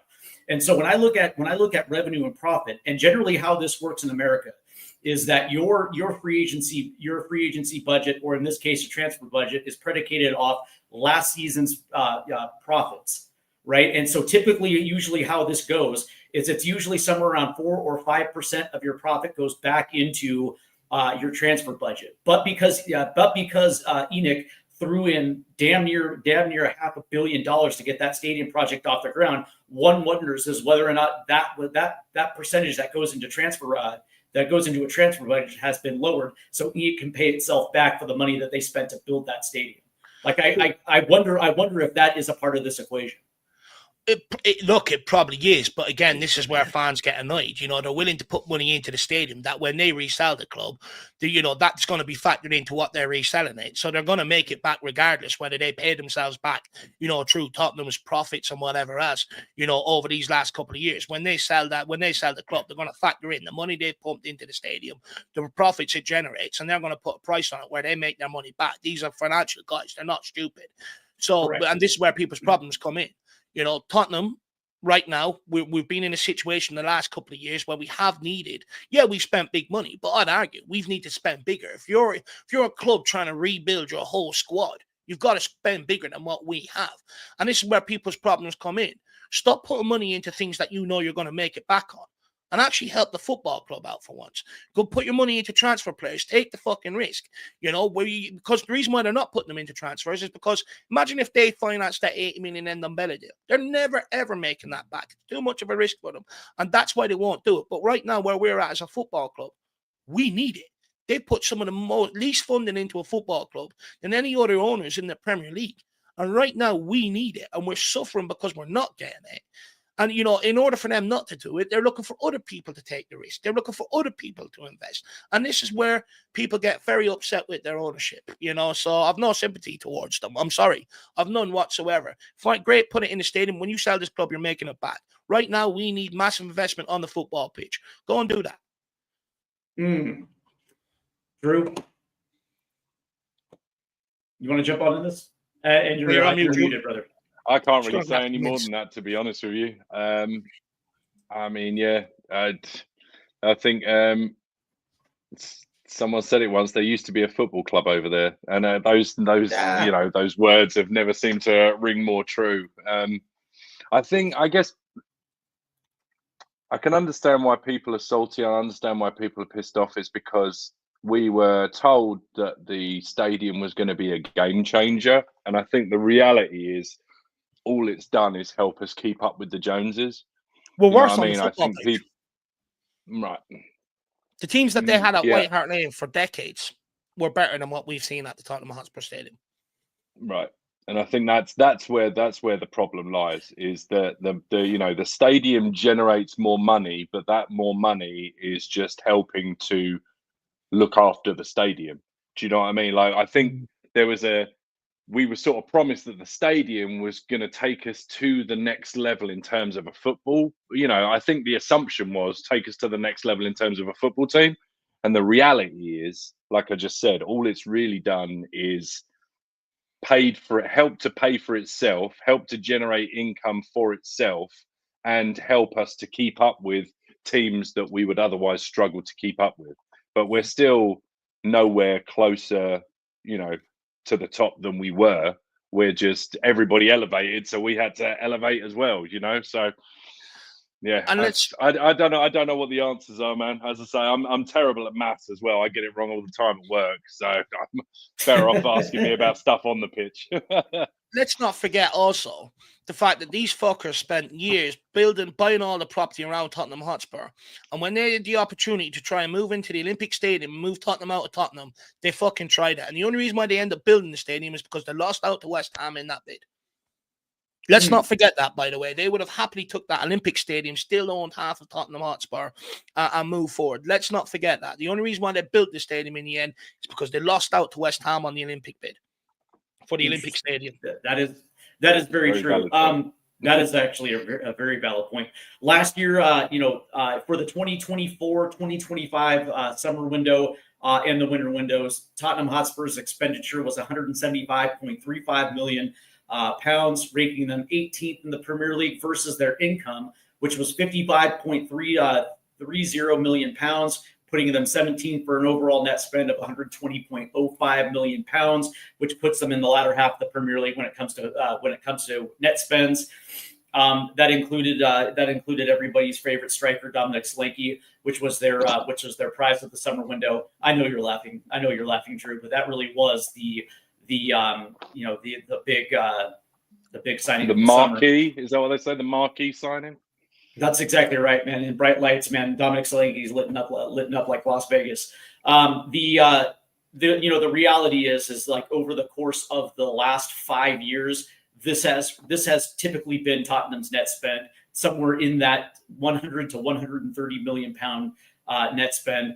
The interesting thing, though, is, a lot of people will put that down to COVID, but when you look at the 5 years prior, again, that is those figures with the inflation curve keeps them consistently in that net spend area. It almost seems like this isn't just something that's a one-off. It seems like it's a trend that Tottenham Hotspur really just will not push themselves into the upper echelon for whatever excuse, because White Hart Lane didn't have the revenue. You didn't have the revenue drivers, but now you're in a stadium that does have the revenue drivers, where it's a far different capacity. Not only that, but you talk about non-football expenditures. They're still trying to get a hotel built. to get themselves ready for the 2028 Euros, right? So it seems like every single thing that comes out from the sport's mouth has nothing to do with football, and continuous other paths of revenue streams coming into this football club. Problem is, though, every season in the summer, or we can sit here and say, "Oh yeah, that's the net spend," but we're turning over our squad like we're a team being promoted from the Championship into the Premier League. We use that money to spend it on 7-8 players. We're never actually using that money to go, right, we need a cam. Let's try and go and get the best one we possibly can. We never use that. If we were using that money to fix 2 problems and had a set squad moving into the next season, fine. I don't think there's much you can argue. You can say at least they're trying. But the problem is we're making that spread over 7-8 players nearly every single summer. And there's your issue. You look at other clubs that maybe spend similar. They're not getting anywhere near half as many players in the door as we are for what we're spending. It's just embarrassing. Like everyone points out what we spend, but no one wants to look into what we've actually spent it on. Yeah, we've spent 130 million. The average going for a player is 50 million nowadays. Then outcomes we're getting in like 5-6 players. So if an average player is worth 50 million nowadays and you're looking at 130 million, that tells you should be getting in 3. But we're always getting in 6-7 out of that, which lowers the quality of the player you're bringing in.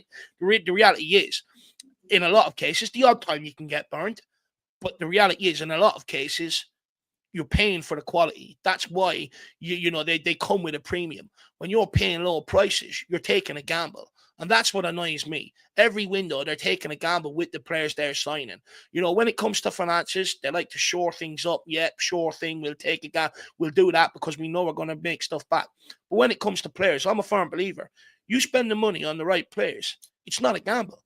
But every summer, we're signing in players that no one ever knows of. We still haven't to Google like Danny Rose told us. Everyone has to go out and find the information, the stats, and try and give their opinion off what they're seeing and highlight reels and stuff like that. And we're happy to take a gamble in the transfer window on cheap players rather than just actually try and buy the better quality player. You buy the better quality player, you get results on the pitch, you get better performances on the pitch, you're more exciting on the pitch, and then eventually that carries you to trophies. It's not rocket science. The interesting thing is, and again, the comparison to U.S. teams, because how the U.S. model works, especially in the NFL. And now there are big differences because we don't have promotion relegation, so we don't have to worry about dropping out of a league. But that being said, the television revenue is so great in the United States. I think the NFL signed like a $52 billion television deal. Each team is guaranteed at least $135 million a year. And the way that the revenue model works in some of these leagues is that it doesn't even matter. Like back in the day, teams were very much dependent on their gate and their concessions and their parking and basically game day revenue. And now it's to a point where that is just the gravy on top, meaning that teams don't have an incentive to pay to win. There's no incentive to winning, right? They can, teams can finish in the bottom of the table and don't have to worry about it. To me, Tottenham is a team that operates exactly like an NFL team. There's no incentive to win. As long as they spend just enough to avoid relegation, potentially be a top 10 team, maybe fighting for the occasional Champions League team, that's going to be good enough for this team because it's going to drive revenue and profit. And at the end of the day, that is the most important thing. Meanwhile, fans like you and me that have been dying for trophies with this club, and you're watching a team that's largely risk averse. Prioritize profits over championships. To me, the comparison is the comparison is uncanny. He lives off this utopia model that he can win leagues this way. But what we're finding out is everyone goes, oh, this team's going to get done, that team's going to get done. The reality is none of them are really going to get done. The only teams that will get punished for it are smaller teams like Everton, because they could just say, look, shut up, take your liquor. When it comes to like some Man City, Chelsea teams like that, their owners, find smarter ways around it to beat the rules and stuff like that so that they can continue to compete up the top. Our owner finds a reason not to try and be the smartest guy in the room. It's like, they're the rules. I'm just going to stick to them. I'm only playing off the guidelines they set. I'm sorry. In order for you to make the money you've made to be even in the position to buy Tottenham, at some point along the line, you were smart enough to circumvent rules for your benefit. I'm sorry. So do that at the football club. The reason why he doesn't want to is because he knows it's going to cost too much money to do that. And then if he does it, fans are going to expect it all the time out of him. So he's never, ever going to put that expectation on himself. But the reality is, It's only him trying to play by the rules. You look at Nottingham Forest. Everyone goes, look at them out there spent. They're going to get done this, that, and the other. They won't be able to move in the summer, everything else. Look where they are now. He took a gamble. No one agreed with it. Everyone at the time said, look, you're spending over 100 million on players just to go down. Well, A, they didn't go down, and B, they've kicked on. They're now fighting for Champions League football. You know, so what you're seeing is more and more people buying football clubs and taking the risk. And it's paying off for them. And look where we are. We sit here and we go, oh, look at Todd Bowley, idiot, gonna get done stuff. Up there fighting for Champions League. We're sitting there down in the 17th and everything else. The reality is, when it comes to the big clubs, people in the Premier League are never, ever going to punish them. They're the teams that represent the Premier League in Europe. They bring massive income to the Premier League. They bring the star players to the Premier League, which brings more eyes on the Premier League, more income for the Premier League. They're never going to sanction them, ever. They're always going to let them away with it.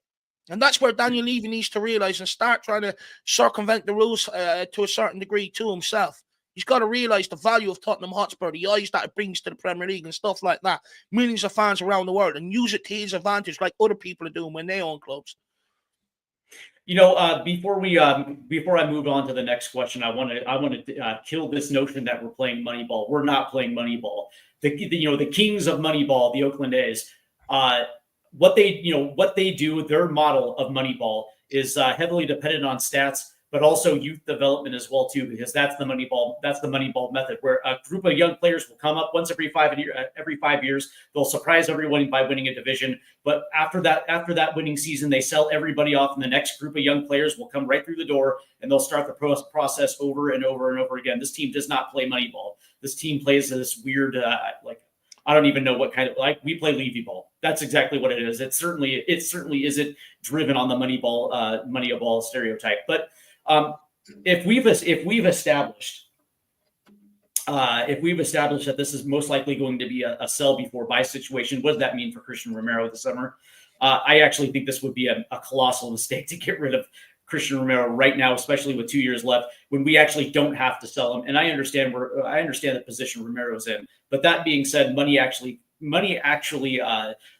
cures a lot of problems, because if this is a leverage play for Romero, with some of the comments that he came out, to me, I've seen this time and time again with players. They all want to be respected, and the best way that you can respect a player is by paying the money that they feel they deserve. And Christian Romero, whether you like him or not, he's a top 10 center back in the world, and he wants those wages reflected. And if that means that you have to break the $200K a week wage mark, then you're going to have to do it with certain players. You're going to have to finally make that decision whether you're going to build around a team or this cycle is going to continue. True. I know you love a Romero topic. We'll let you kick this one off. Yeah, I mean, I'm torn, right? And I've said this over the last couple of days. Like, I love Romero to bits in terms of when he's on it, he's absolutely superb. And as a football club, no, of course, the last thing I want to do is push him out.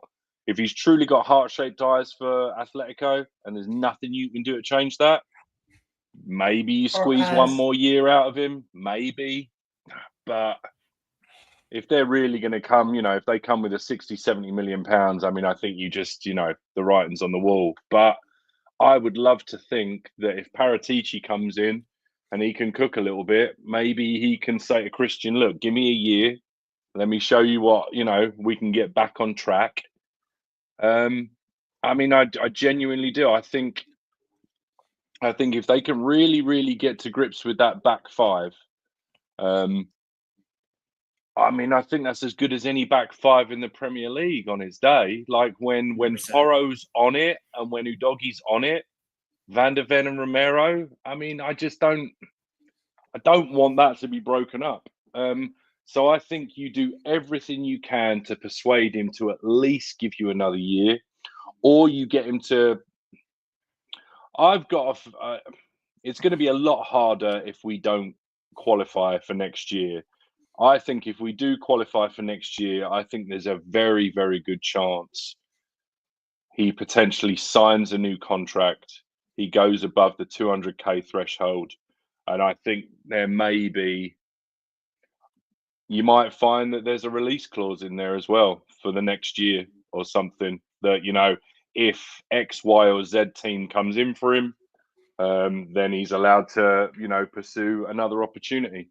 That would be the way that I would try and play it out. I'd do everything I can to convince the guy, look, this was a one-off, this was an anomaly, this was crap. I mean, and I would expect him to take a little bit of the responsibility and be like, hey, dude, there's a couple of times this season you weren't exactly on it. Why can't we just draw a line under this and let's see if we can't, make something happen next year? But the one thing I will say, do you know what I mean? This squad, and everyone's going to have to get a little bit clued up, because I was screaming 10, 12 games ago to fight on two fronts, because there was still 30 million quid on the table, and there was still the possibility of getting into Europe through the league, and everyone sacked it off to a man. People called you pretty mad. Much, huh? People called you mad. I know, and I just, I just think it's unreal. So the one thing I will say is these guys need to grow a pair, man up a little bit, because you can't pick and choose when you decide to fight on two fronts. Like, the league is your bread and butter, and you should be fighting for that on a weekly basis to put a roof over your head, just like all of us go out and do our 9-to-5s or whatever we do. Do you know what I mean? That is your job. You don't just sack it off just because you can't get any further than the next place above you. That's not how this works. So if we do qualify next year, you best believe that I need to see like 9s and 10s performances, because we need to show up in the Premier League, and we need to put on a half decent performance in the Champions League, because there's no going down into the Europa League anymore. So, I just, that's the one thing that really has frustrated me about this lot. It's just like, I mean, I get it. You got to put all your eggs, because this is the situation we find ourselves in. But man, just across the board, everything's got to be better. Yeah, absolutely spot on. Absolutely spot on there. And look, hopefully, seems like there's going to be a bit of restructuring this summer. So hopefully that's the case. But when it comes to Romero, look, I'm sort of resigned to the fact that Daniel Levy's going to use, we have to sell before we buy, to use that as a pass to sort of sell on Romero without any backlash to a certain degree, because you already see a lot of the fans turning on him, not liking the interview, questioning his quality, his commitment to the club and stuff like that. So I think it's one where he will actually sell and not actually get a lot of backlash. But for me, this is the test of the ownership. Rather than actually sell your best player to move forward, see if you can be smart and circumvent the rules to keep your best players here. See if you can find a way to appease your best players, actually, maybe. What really annoys me is there's so much riffraff around the squad that we can probably sell, to try and bring in one or two players, and with a bit of smart things by Paratici, the free market, loans with an obligation to buy down the line and stuff like that, we can still have a relatively decent enough summer. But I'm of the opinion, I think we sell Romero. We didn't have Romero this season, as much as people complain about. If we didn't have him this season, we'd be down in relegation zone. That's just the harsh reality of it. We wouldn't be sitting here thinking we're going to Bilbao. It was him that played the ball over the top to Madison that won the bounty in Frankfurt. It was him that also played that lovely ball over the top for Madison to put 2-0 up yesterday.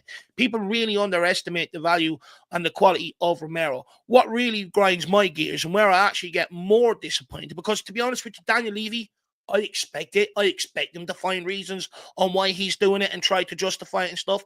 Where I actually get let down is the backbone from the fan base on these situations.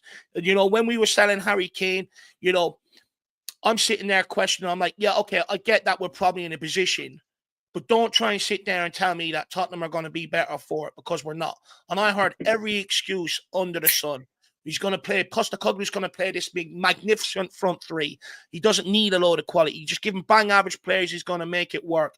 Is Harry Kane really that good? Is he getting worse? And stuff like that. Everything else, we heard all the same. And I'm hearing the same with Romero.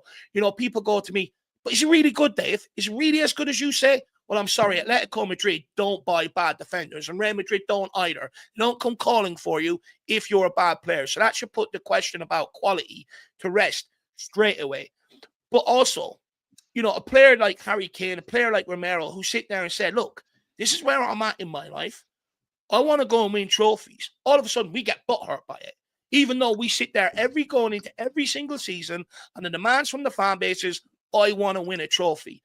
But yet, when a player wants to win a trophy and they don't see Tottenham matching that ambition, and they question whether they should leave or not, Get out my club. You don't want to be here. Everything else. And it's sort of like that. The guy's not saying that. The guy may love the football club, but if the club ain't going to match his ambition, you're leaving him in a rock and a hard place. Surely the whole conversation should be, okay, Tottenham, are you going to match his ambition? We want you to match his ambition because his ambition aligns with our ambition.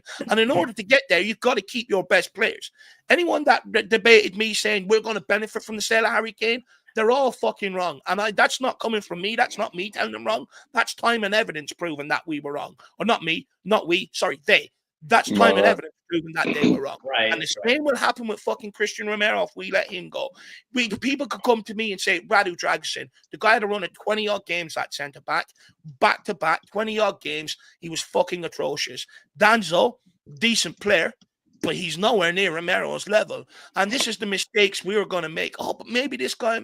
Look, it's took us so long to get a partnership from Toby and Jan. And the reality is, I think that defence is better. If you had a more defensive orientated manager, it'd actually probably be a rock solid defense. But the problem is you suffer going forward.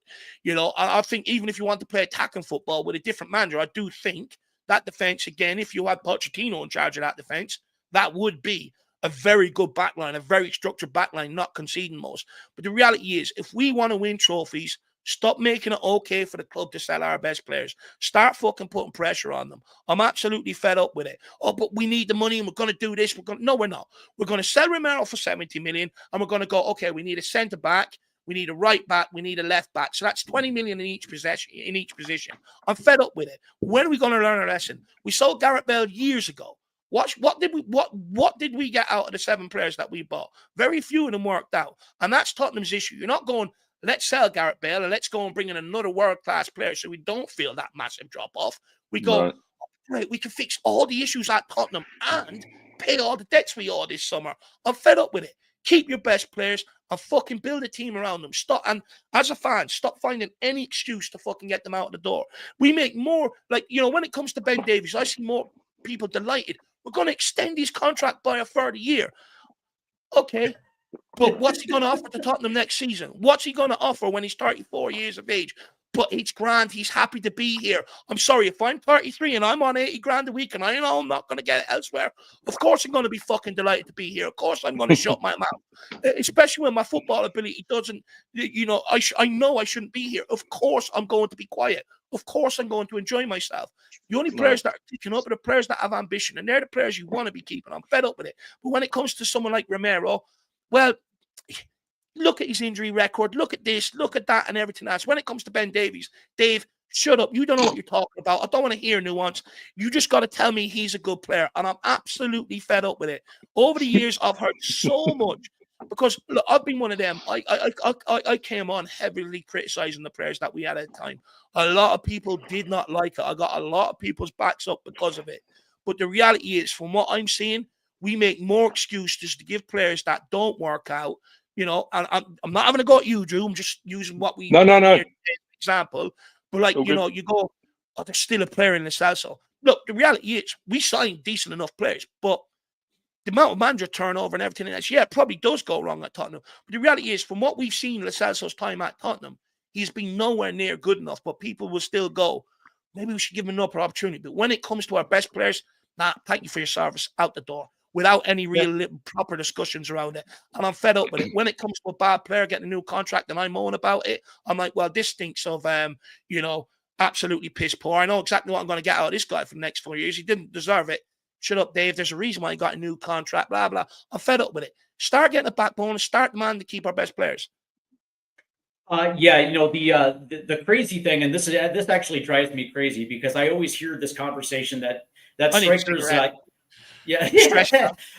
the crazy thing is I hear this conversation quite a bit, that strikers, you know, strikers aren't a dime a dozen. They, you know, the best strikers in the world are very hard to uncover, but people don't realize how hard it is to find a center back pairing.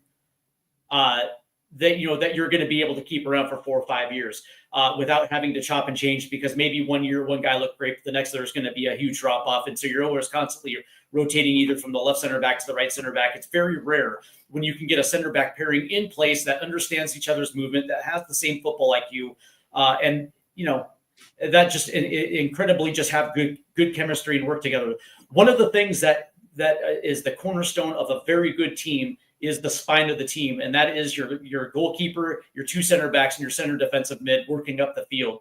And one of the things that Tottenham has is a very good back three between their goalkeeper and their two center backs. And it's those three players, that you can build upon that can actually win trophies for this club. And it just boggles my mind that nobody talks about the center back position like they do with the striker position, because for every Harry Kane of the world, for every Victor Gyökeres that's out there, there's a whole bunch of trash out there as well too that look good in the French division, in Ligue 1 in France, or they look good in Serie A, or they look good in the Bundesliga, but that's their level. You know what I mean? Like, what's interesting about this is, like, I'll give you a good example, right? Timo Werner is a very good example of what I'm saying. In the Bundesliga, playing as a false nine, that dude had a season high, 3-4 years ago, Drew, of 28 goals when he was playing with RB Leipzig, makes the move to Chelsea and falls apart because, that's the thing, is he took a step up out of his comfort zone, probably knowing that the Premier League itself probably was maybe a step too high. And it all came falling apart. And that was a good example of sometimes strikers, sometimes strikers aren't a dime a dozen. And when it comes to center backs, it's almost the same thing. When you actually have a World Cup winning center back on your roster in the prime, working with a 24-year-old Dutch center back on his left side, and the chemistry and the continuity that those two have developed, they can be out for half a season with injury, but as soon as they step back on the field, not only do they go straight into the starting 11, but 3 games later, they remind you just exactly how world-class that pairing is. And the last thing you want to do is disrupt the last thing you want to do is disrupt Van de Ven's development career. He's only 24. He's not even in his prime yet. The fact that he has Romero sitting next to him makes him better. And now all of a sudden you want to get rid of the World Cup winner? Are you fucking serious? It's ridiculous. Go on. Here's the fucked up part. Daniel Levy is probably going to undervalue Romero and sell him for 60 million, 65 million when he's an 80 to 100 million, 180 million pound center back, and replace him with an aging Jonathan Tah from Bayern Munich who's going to be a free. That's I can see that happening this summer. Yep. Well, this is why I mentioned earlier about being scarred. The thought of the club scars you, because although I think we're all in agreement we should get rid of Basuma, I don't want to get rid of Basuma because I'm scared that we're not going to be even able to replace him with equal value. Do you know what I mean? Yeah. And they do this to you all the freaking time. It's one of those things. Quickly, Steve, before I forget, Faz Radfire in the chat, 4-1, big up. Is that shirt, is that 11-12 season or 12-13 season? He was asking, the one that you're wearing. This one that I'm wearing? It is 12. It is the 12-13 season, much like that jersey right there on the wall. Gotcha. And it is because the greatest U.S. men's national team player played for Tottenham Hotspur that one season. Deuce. Deuce. He had the fortune of playing with Gareth Bale. So why don't you have any goalkeeper jerseys? Brad Friedel's or Casey Keller's? That's a great because Tim Howard was better. Oh, Brad Friedel, there you go. Big up, Paz. By the way, Brad Friedel was an excellent penalty, an excellent goalie when it came to stopping penalties. But that being said, Tim Howard was the best. But to your point, no, you absolutely. If you've got the opportunity to keep a Romero and a VDV, and especially, I hope to God, touch wood that his injury proneness is behind him. Hopefully they've maybe worked out. I mean, he said in an interview recently that he's been working on his style of running for a long time. Like, this isn't the first time they've had to kind of isolate this sort of situation. And I think he said that he was maybe, I don't want to put words in his mouth or read between the lines too much, but maybe he kind of slipped a little bit or just gotten too comfortable and kind of needed to readjust and kind of get back to practicing or get back to really working on how he runs and stuff. So let's hope that the worst of that is behind him. I can understand you saying maybe undervaluing Romero, but this is also Daniel Levy. So I can't, honestly, if he doesn't get the right amount of money for him, then he'll stay next season regardless of what any of us think. Like Levy will keep him until he absolutely has to. Whether that will be to the detriment of the squad, I don't know. There have been times this season where I've sort of questioned a little bit. I don't want to say he's down tools, but I feel like you do see his head kind of drop and he does seem a little bit despondent sometimes. But then, you know, he's a World Cup winner. He expected more. We're languishing in the bottom part of the Premier League. And, you know, so from that point of view, I can understand him being a bit pissed off with his work on a day-to-day basis. So, or having to go to work. So, but yeah, you know, to your point, fantastic player. Don't want to get rid of him. It's the sort of defence we should be building around. And let's hope, as I say, so much hinges on the 21st of May. It's going to be 21st. Yeah, so much hinges on that as to whether we win or lose. That I just think, you know, we can sort of talk because we enjoy talking about it, but the next couple of weeks, everything's up in the air. Do you know what my biggest issue with selling Romero is? Before we end up bringing in Wilson Palacios to this club was known as having a massive soft underbelly, no one up for the fight, no real tough men in the team. You look at this team now, Romero's the only player we have like that out there. The only player. You know, he crunches into challenges. Yeah, okay, there's the odd rash, stupid moment and stuff like that. I get it. But that's where you just need a good manager to say, look, when you are getting frustrated, channel that into your performance, become an even better player rather than your frustration. It's an easy thing to try and coach out the player. But at the end of the day, you take Romero out of this team, we will have a massive soft underbelly. 100% we will. You know, you look at defenders that, you know, came before him, the likes of your Dyers and Davies. Anytime a player ran at them, kept on dropping off, have a shot on my goal. Anytime balls come in the box, couldn't get their head on the end of things. Now, one thing that's gone under the radar, Romero, many people question last season, says, oh, he's not great in the air. How many times this season has he been the first head in the box to clear that ball? You know, he's improving, in my opinion, as a player. You know, he's starting to become that guy. And you take him out of the team, we're a completely soft underbelly. Make no mistake about it. A lot of players don't like running at Romero. A lot of players don't want the ball in and around Romero because they know exactly what's coming. I remember being where I really noticed. I remember being there for West Ham a couple of years ago. I remember he had Mikel Antonio. And all game, I watched Mikel Antonio run away from Romero. Didn't want to know. He set the standard. A couple of weeks later, I come back, I'm doing a watch along. He hit St. Maximum, Newcastle's most dangerous player everyone's afraid of. All of a sudden, he's taken off the pitch. Problem dealt with, you know? And this is what Romero brings to you. You take that out of this Spurs team. You think we're already easy to play against? They're just going to keep running through us if you take him out of this team. Yeah, absolutely. And before we move on to West Ham, I do want to say Atravon Wembley won. You know, the point was that I was making that strikers don't grow on trees. And I can remember a time, and I don't know what the talk was over there in the UK, but when Timo Werner was banging in 20-plus goals for RB Leipzig 5-6 years ago, there was talk over here about how fantastic he would play in the Premier League, just his style of play. And it turned out to be completely false because he failed at Chelsea. Of course, he's failed at Tottenham Hotspur as well, too. And it just proves the point that not all strikers grow on trees, like some people want to say. There's a lot more. There is also it's the same, and it's the same with center backs as well, too. It's not like for like. I completely brushed over that point, and I meant to make it when you said that earlier on. The one thing I will say about Werner as well, in that one season that he was at RB Leipzig, it does say a lot about square pegs in square holes. He was in a team in a position that was perfectly suited to his style. And as soon as you take him out of that and put him into a completely different system and a completely different style, I mean, I'm sorry, I feel like, he might, there's a very good chance that might have just been a one-off season, but I feel like Chelsea broke him a little bit as well. 100%. Because 100%. Yeah, so there is something to be said about that as well. But yeah, sorry, I meant to make that point earlier when you said it.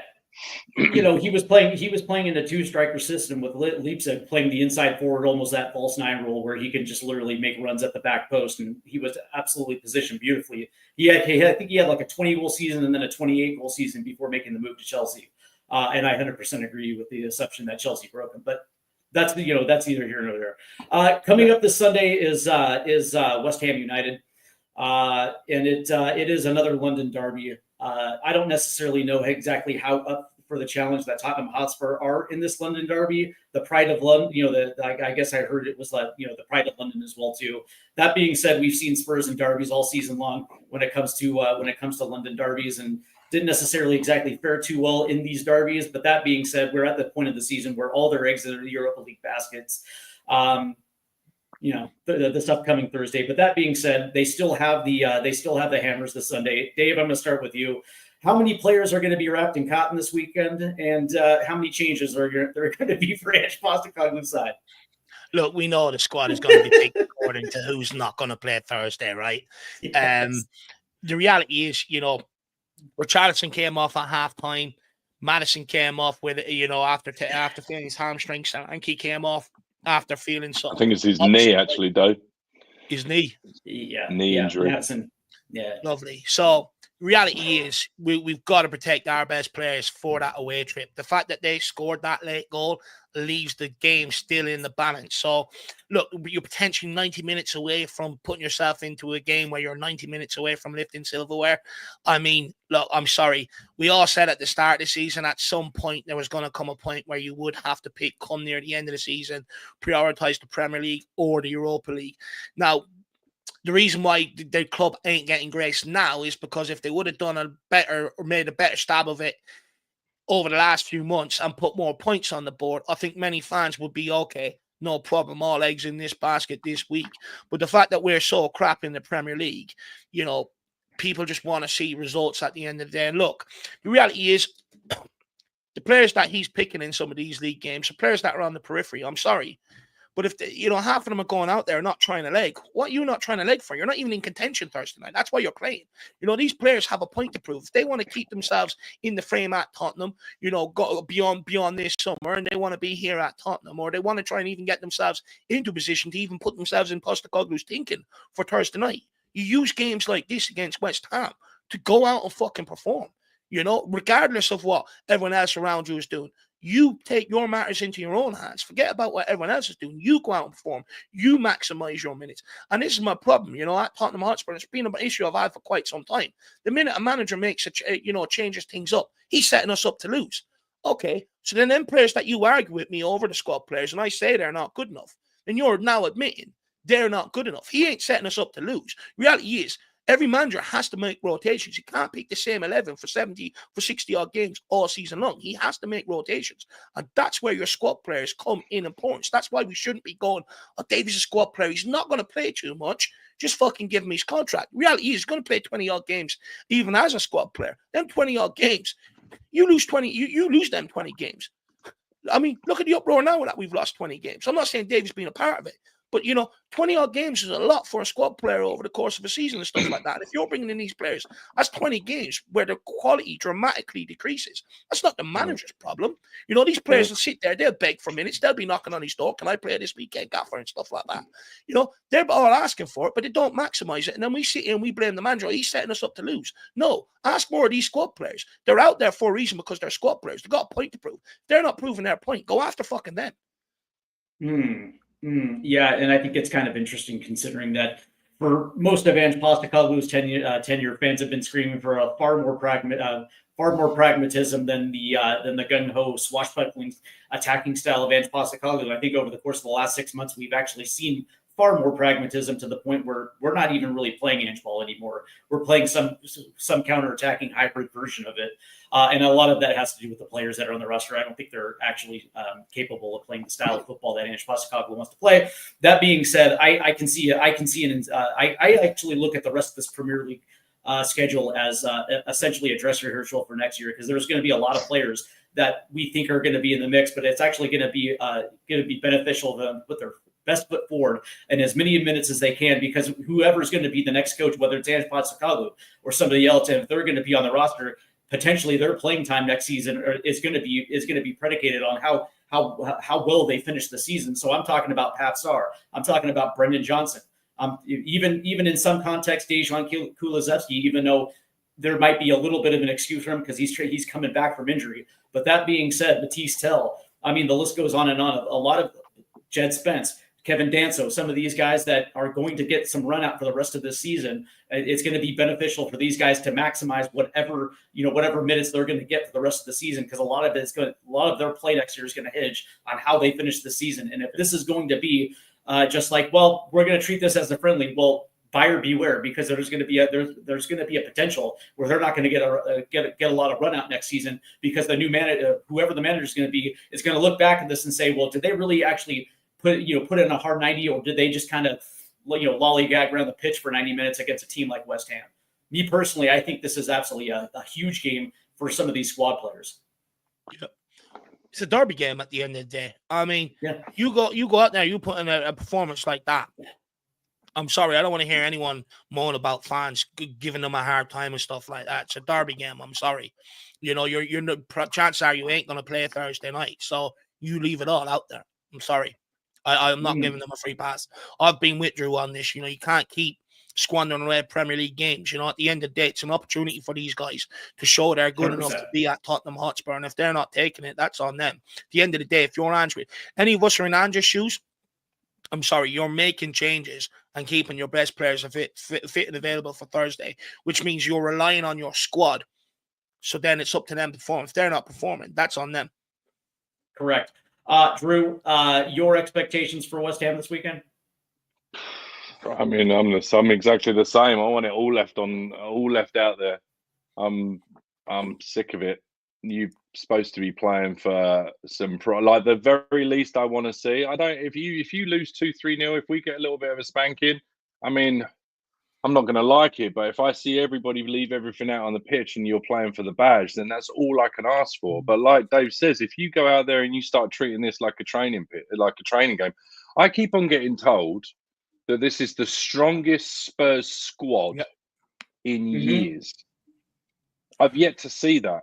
Yeah. And I've just been disappointed week on week on week. And I know we've had the issues with the injuries, but I made this point last night. It seems to take our players so fucking long to come back from an injury. Nobody seems to be capable of hitting the ground running. And just, do you know what the problem is there, though? Just on that, do you know what the problem is? As soon as they're 20-30% fit, we're throwing them straight back in, because the quality of the players we're using in their absence, there's a massive drop-off. So immediately, if you're a manager, even a 30% fit you is better than the shit that I'm watching out there. I'm putting you straight back in, which means you're not actually giving them time to get up to speed. If you've got a good squad, you can afford to give that guy an extra couple of weeks in training to be able to get up to speed, get back to having the touch of the ball, the feel of the ball, etc., etc. Our problem is, and we've seen it against Chelsea earlier on the season, because everyone else around them is so bad. As soon as Romero and Van de Ven were back fit, 20%, Postecoglou threw them in. And that's because your squad is shit. So we don't. So after what, 300-400 million over the last few seasons, a turnover of close to probably 40 players in and out, this squad is still really no better than it was. And yet I keep on getting fed this line. This squad, it's so much better than it used. Like, I don't know, man. So yeah, I mean, I'd love to see a Mikey Moore for a few minutes. I know he's been carrying a knock, but I'd love to see if he's got 20-30 minutes in him. I'd love to see that. Yeah, I mean, even a couple of the other kids. I mean, where did Ajay go? I mean, maybe they're doing things in their respective leagues, and they'll be playing a game prior. Under 21's campaign was over. There'd been massive drop off in the under 21's performances this season. They're nowhere near. Their season's done. Right. Well, see, yeah. I mean, I just want to see. Yeah. I mean, I almost don't want to see it at all. Right? Do you know what I mean? We've been so bad in the league. I almost just want to sack it off. But you know what, though, Drew? Right? I think you got a point about these youngsters. You look at the Europa League. Postecoglou put out teams out there, right, of the squad players to go and produce. They didn't. He brought on the youngsters. They were the shining light, the likes of your Scarlets, your Jays. Even when Moore was starting, he was the only player on the pitch that actually got Spurs fans excited. And this is where I think Postecoglou was letting stuff down. Actually, where I think a lot of managers let themselves down. He continues to use them rather than go, okay, look, I've given you, 3-4 opportunities now. I'm sorry, you're just not cutting it. You will be gone in January. Under 21 player, you'll come in and do. If you hit the ground running, I don't need to spend money. If you don't, I'll look to get someone else in this position. Postecoglou hasn't been brave enough in going, with some of these youngsters. You know, for instance, he kept on going with Ben Davies when he's had like Alfie Dorrington around. You know, give him the opportunity. Stop persisting with someone like Ben Davies. You know, I'm sorry, he's been okay this season, but there's a lot of times where he cost you as well. You know, stop persisting with other players out on the wings. If they're not producing, bring in a youngster. You know, we all sit here and talk about Udber's young, Tell's young. You got to give their time for their end product to develop. Well, Mikey Moore's come in and shown end product. He's 17. Ajayi's come in and shown end product. Look how young he is, you know, to a certain degree. And it's at the point where it's just like, if they're not producing, stop persisting and bring in under 21 players. Because all of a sudden, you will see players start going, oh, fuck, I better up my game. And the ones that don't, then you're weeding them out. You're like, right, get out of here.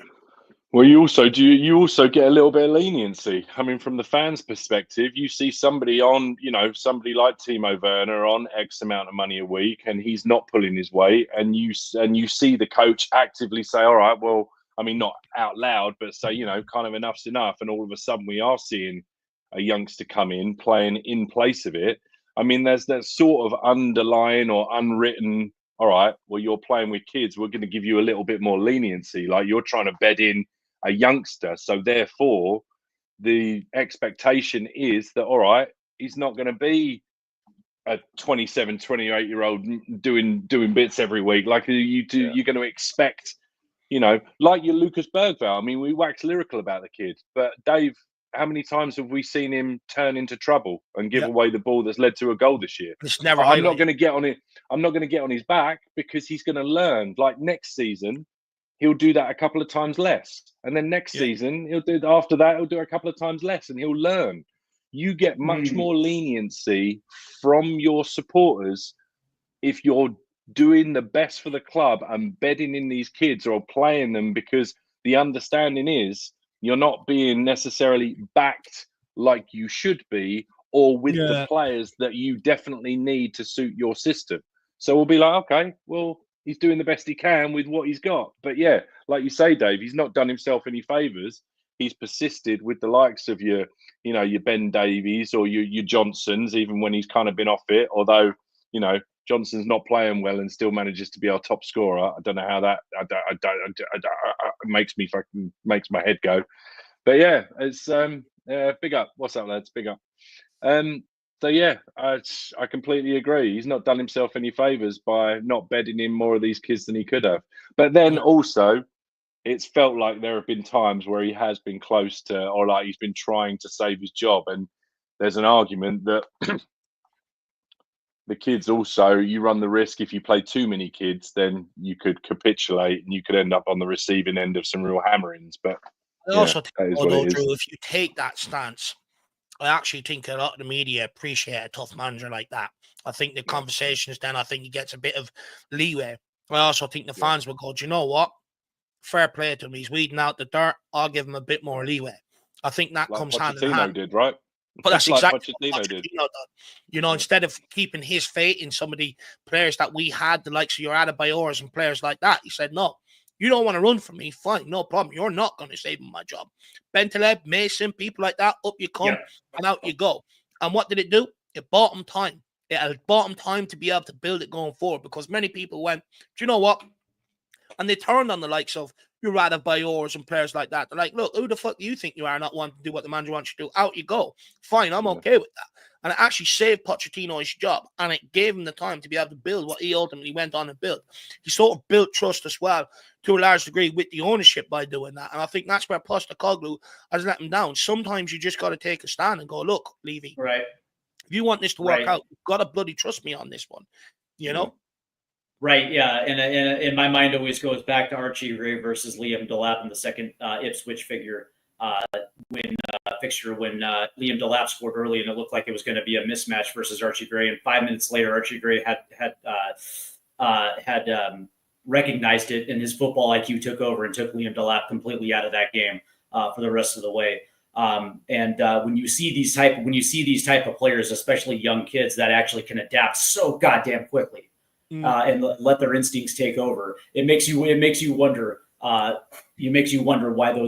Archie Gray isn't going to get run out. I understand there's going to be certain matchups where it's not going to fare well. But that being said, there's still no excuse why he can't run out for 20, 30 minutes in the second half.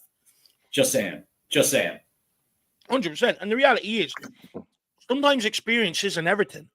You know, sometimes you can have a young player that can walk in and be better than the experienced guy, you know, because he can provide more to the team. He's just, you know, the experienced guy is sort of on his way out. There's a lot of stuff he can't do that he used to be able to do or whatever. You know, sometimes the young guy can come in, he can do all that, and he can really kick you on and add new dimensions, even if you take it back to Sunday League. How many people have been in the Sunday League team where this youngster walks in 16, 17 and he's skinning you alive? He's better than everybody on the fucking team. You know what I mean? Sometimes that can just be the case. And that's why you need to recognize that as manager and play him. But it's also a boon to the senior players as well, too. When a young kid who's coming out there with blinders on, who's actually playing at 100, his motor's at 110%. It also requires your senior players to play up to that level as well, too, for their own personal pride. You know what I mean? You're getting outshone by an 18-year-old kid who was playing at Leeds last year. You know, you're going to have to step up your game. 100%. I think that's why Bergval's been such a shining light, because I think there's been examples of that this season where he's almost sort of taken over the midfield, and you've seen the likes of your Bentancurs and people like that go, hang on a minute, are you James Maddison's? Like, well, I think I probably I can't let an 18-year-old outshine me, you know? So yeah, that can only be a good thing. Dave, just quickly, just in the chat here, Audio asks how the young Irish striker we've signed is getting on. I'm sure, does he mean Melia or Melia? Yeah, Mason Melia. Look, he's not having a prolific season. I think he's got 2 goals, 2 assists so far across the campaign in 30 odd games. But I think, you know, the reason why Tottenham signed him is, and it was he's a young striker coming into the League of Ireland, you know, and I think last season he scored between 8 and 10 goals. Like, you know, I know the League of Ireland isn't the best of standards, but it's not known for a young striker to come in and be able to hold their own in the league, because it's sort of like a bully league to a large degree. You know? I was going to say, I imagine there's a couple of big old centre backs not afraid to put their foot in, right? Yeah, exactly. You know, so sometimes it's not the case where, you know, it's a lot of young strikers come in and they're paving their way and stuff like that. And I think to a large degree, you know, he's done well. One thing he's done is he's shown, and it's the way he's gone about handling it. He doesn't sit up there and battle them. He does enough to be able to hold off the ball, lay it, spin in behind. It's the things that he's actually doing on the football pitch to make himself compete at this level, sort of to a degree. The football IQ, it's probably level and above to what most young strikers are in the league. And that's why we've signed him. Also, when he went into the Europa League, he played very well for them in their European games as well. So I think that's why Tottenham have took the option to sign him. But look, it very well could work out the case it is with Josh Keeley. Tottenham signed Josh Keeley, came with a massive reputation from Ireland. You know, everyone talking about this guy in Ireland. But then since then, they've gone on and signed the likes of Kinski and players like that, you know, we're now to the point where Josh Keeley wants to leave this summer. It's not a case whether Tottenham want to keep him or not.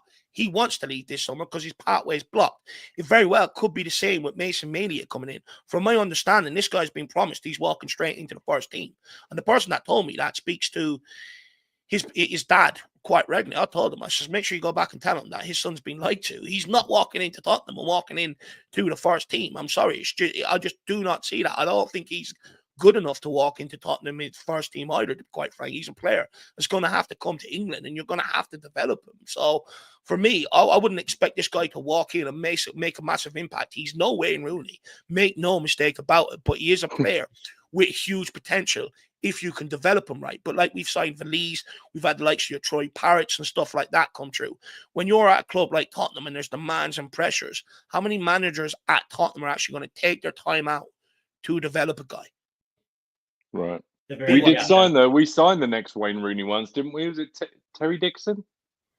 Was that? Oh, young Terry Dixon, yeah, but he had massive injury problems, you know, at 16, 17, 18, because at one stage he was called up to the Ireland squad and he was only playing for Tottenham's academy, but he's had his injury problems ruined his career. Fair play. Well, gentlemen, we are up against it. We are 10 minutes over the 2-hour mark, and I'm sure, Dave, you have a schedule coming up that you have to keep, and I do want to thank you for stopping by quickly. What is on the schedule this weekend at the Irish Hotspur? To be honest, I actually don't know. I was at a family function from yesterday all day. So to be honest with you, I just left it in Jack's hands. I don't know what he's got done, what he hasn't got done. I'm sort of waiting for him to wake up, and then we'll communicate on what we need to do. I think in the plans is definitely a members preview at some point today. And then apart from that, it's just more so getting ready for Sunday and then getting myself ready for the week, because there's no Jack for next week because he's over in London and I won't be joining up with him Friday. So the channel's left in my capable hands for a week. So I would urge people, it's probably going to be a bit of a shit show, but I will try my best in terms of trying to bring the professionalism to it or just not make so many mistakes and stuff. But yeah, look, coming up, fan show Monday. You know, you watch along in pre-game Sunday. You'll be there as well, Steve, with Drew. Mm-hmm. And then your fan show Monday. Then Wednesday, I think we'll do a debate show. And then Thursday is the Europa League. And then if we win the final, then I need to end the watch along early because I need to go and book Bilbao.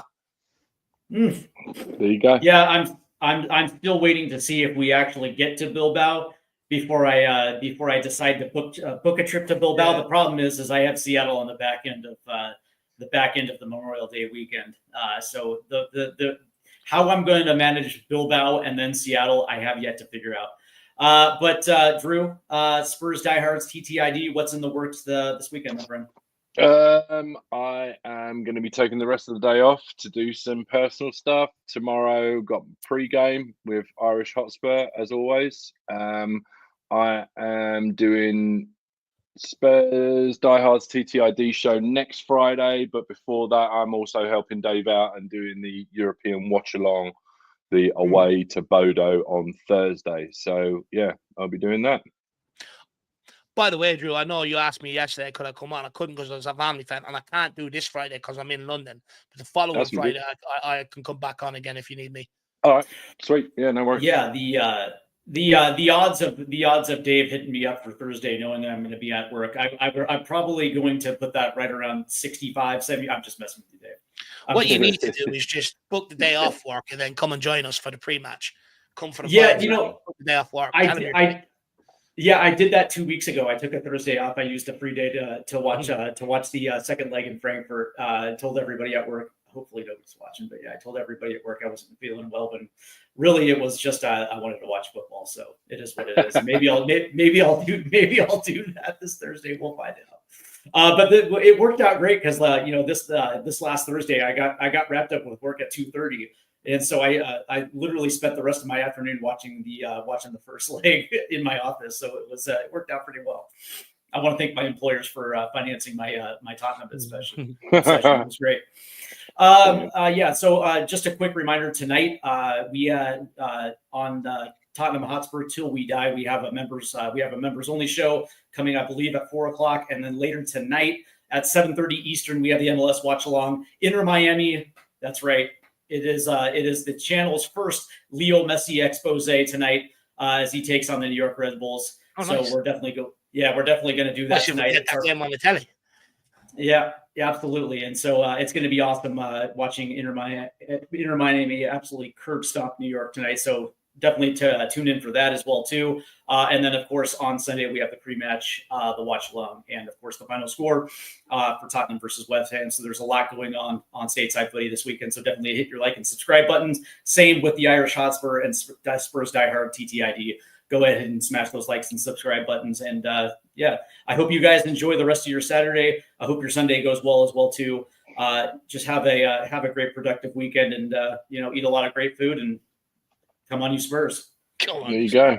Big up everyone in the chat. Have a good weekend. Come on, you Spurs. Yeah. Run them likes up. Have a good weekend.